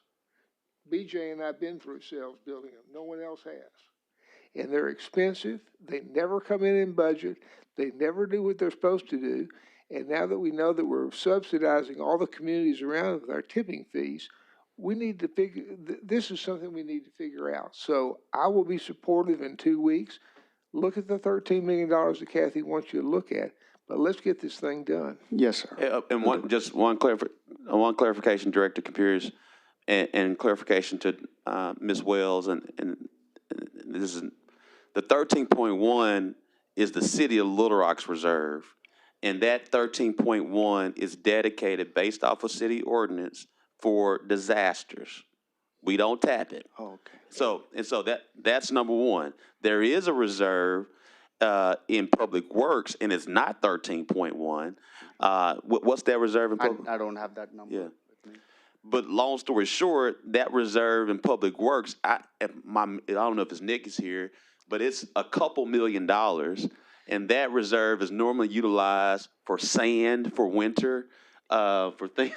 So when there's an ice storm is coming, and so when we run out of stuff, we utilize that reserve for that. So I just want everyone, and I know Ms. Wells didn't understand. She saw that number, and you see 13 million. That's for the entire city for a disaster. And I still don't know what it would cost to buy the new fleet. Yeah. What would that number be? More than 10 million. To buy the new fleet would be approximately 27 million. Well, there you start.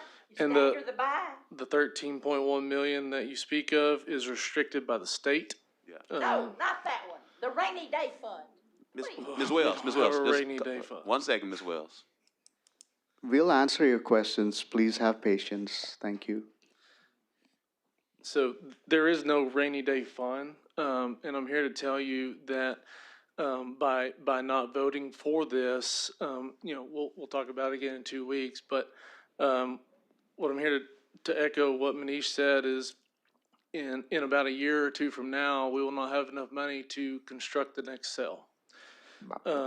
We don't have enough money to buy a new truck right now if we wanted to. And so, what we're doing is setting ourselves up for failure. And that's the things you need to tell us in 2 weeks. You need to come with a presentation and say, you wait a year, and these are the catastrophes that are going to occur. And waiting a year, these are the number of things that are going to break down in the year.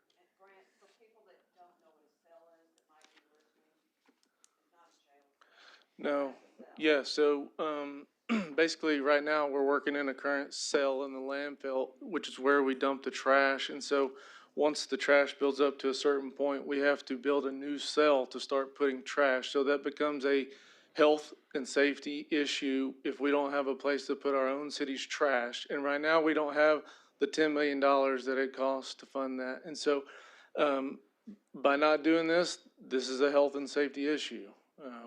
We have no other means to debt finance this. We couldn't even debt finance it if we wanted to. And if I may add, we also need to buy the land to build the new cell. And that is not going to be cheap. Thank you. All right, well, we've heard enough. Unless there are other board members who want, Vice Mayor. Yeah, thank you. Manish, you and I talked about this yesterday. When the Water Reclamation came to us, they had a consultant that came in, and he told them that they needed to have an increase of between 11 and 15%. And they went back to the table, they said, we can't pass that off to the ratepayers, and they came up with 7.25, I think is what the percentage of the rate increase was.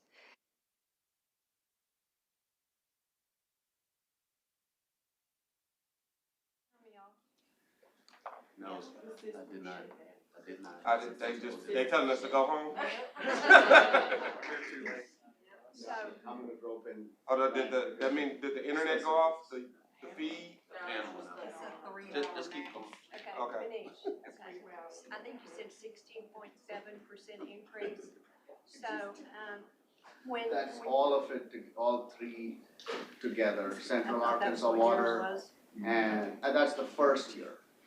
Because we have what we're proposing, 16.86% is what you said. It's on the overall water Overall. bill that people pay every water, month. sewer, and us together.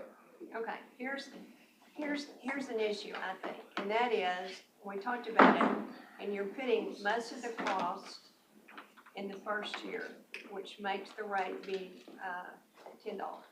Mhm. And is there a way to, as Director Miller was talking about, to manipulate those dollars, where it would not be so much in the first year, you could spread them out across the years?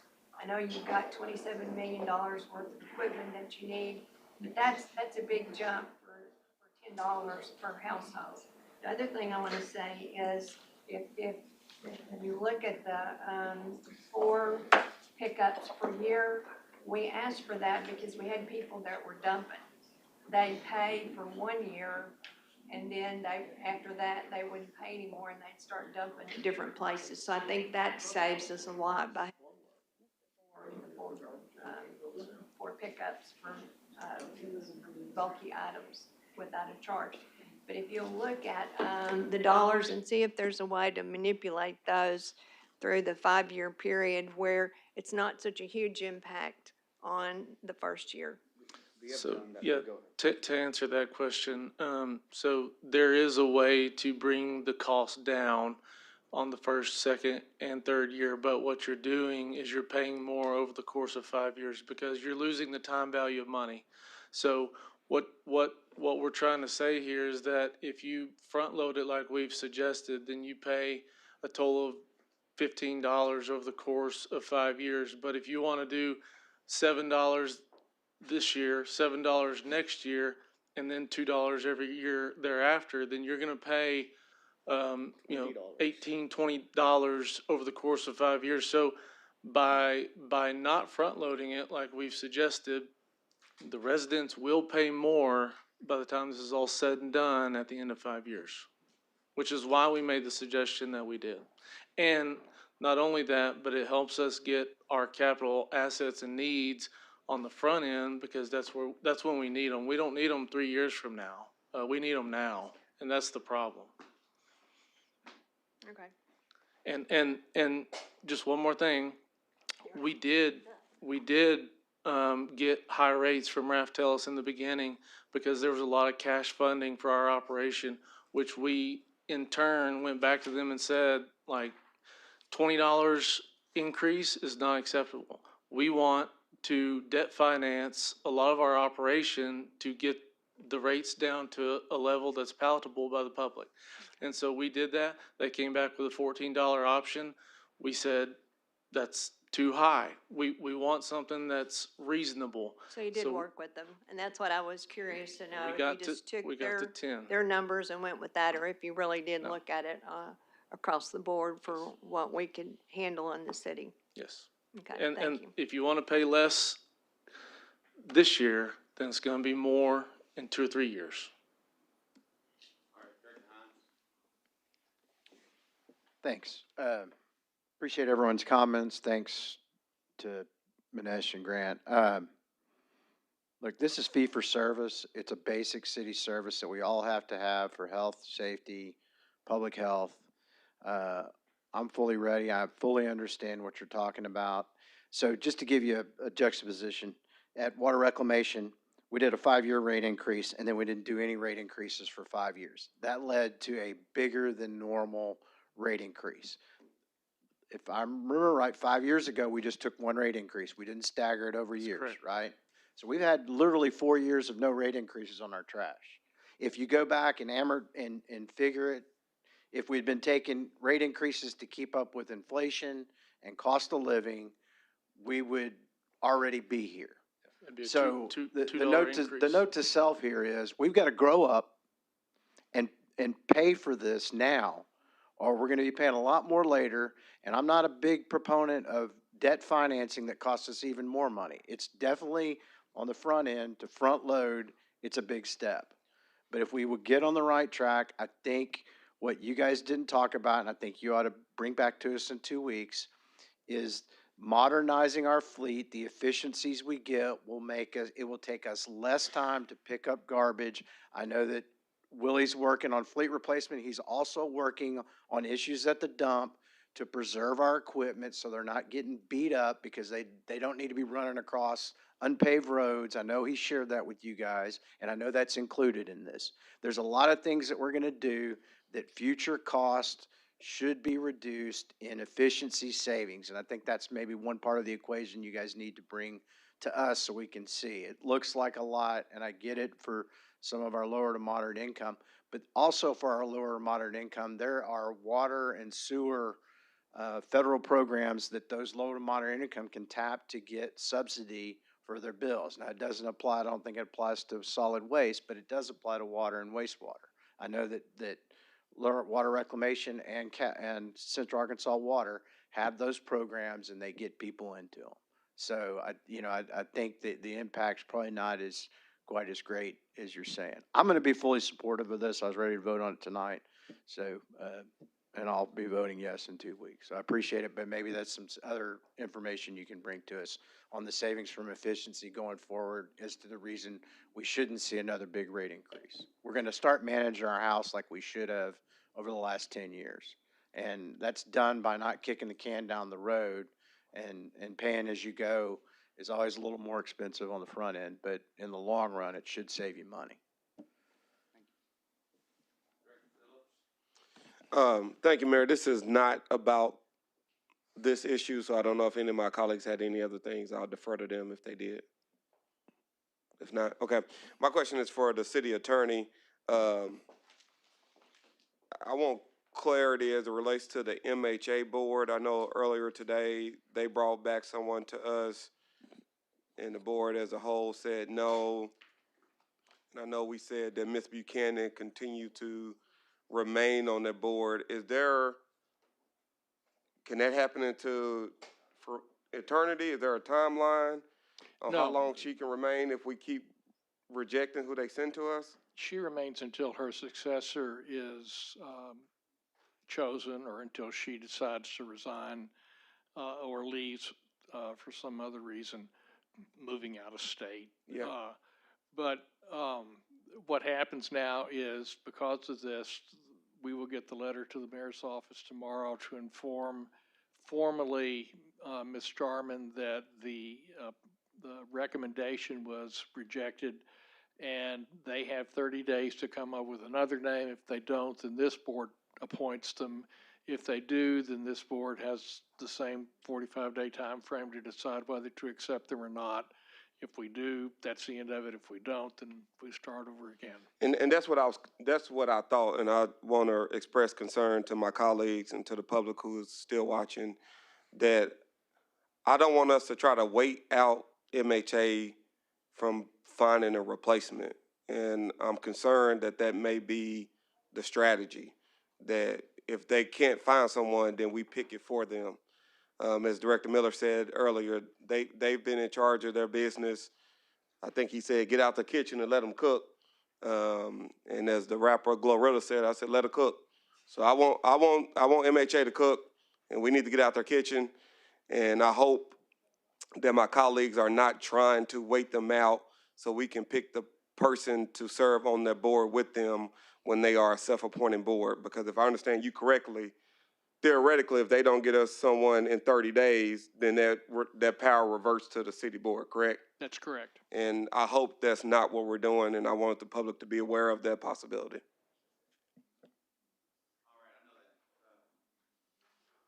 I know the hour is drawing near. Again, board members, as you know, we have our department directors here to answer any questions about the budget presentation. I do know some board members have sent questions in, and staff is working to get those answers to them by Friday, and we'll continue to do that, be available next week.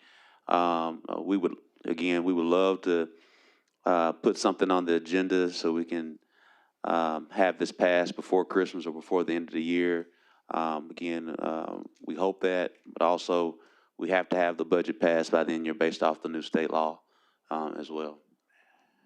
Or next year reverts. The 26 budget would be our current 25 budget. But I'm hearing, we have been getting some good questions, and hopefully we can be out here before Christmas if everybody would like that. All right. Or Hanukkah too, because Hanukkah's on Hanukkah starts on the 16th. 14th? I would love for us to be out 14th, 15th, 16th. That'll be the third day of Hanukkah, I guess, so yeah. But that's up to you all.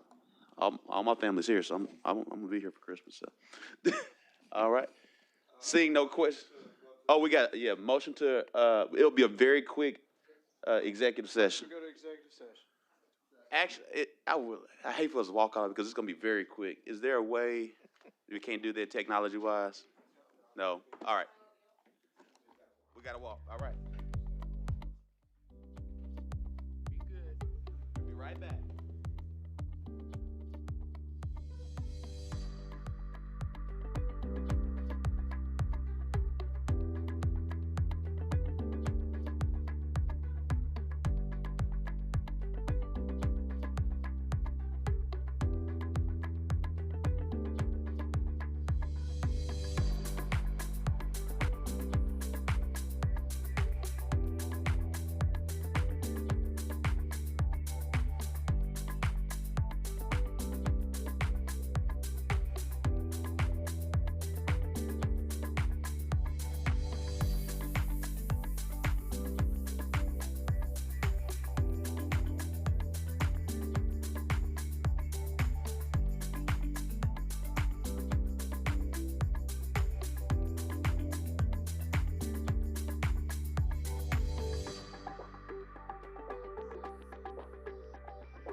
We're back for our appointments. Ambulance Authority, Trey Williams. All those in favor, please say aye. All opposed, say nay. Ayes have it. Commission on Children, Youth, and Families, Superintendent Dr. Jamal Wright. All those in favor, please say aye. All opposed, say nay. Ayes have it. Little Rock Planning Commission, Jimmy Brown, Steve Person, John Eads Jr. All those in favor, please say aye. All opposed, say nay. Ayes have it. Is it a motion to adjourn? Meeting adjourned.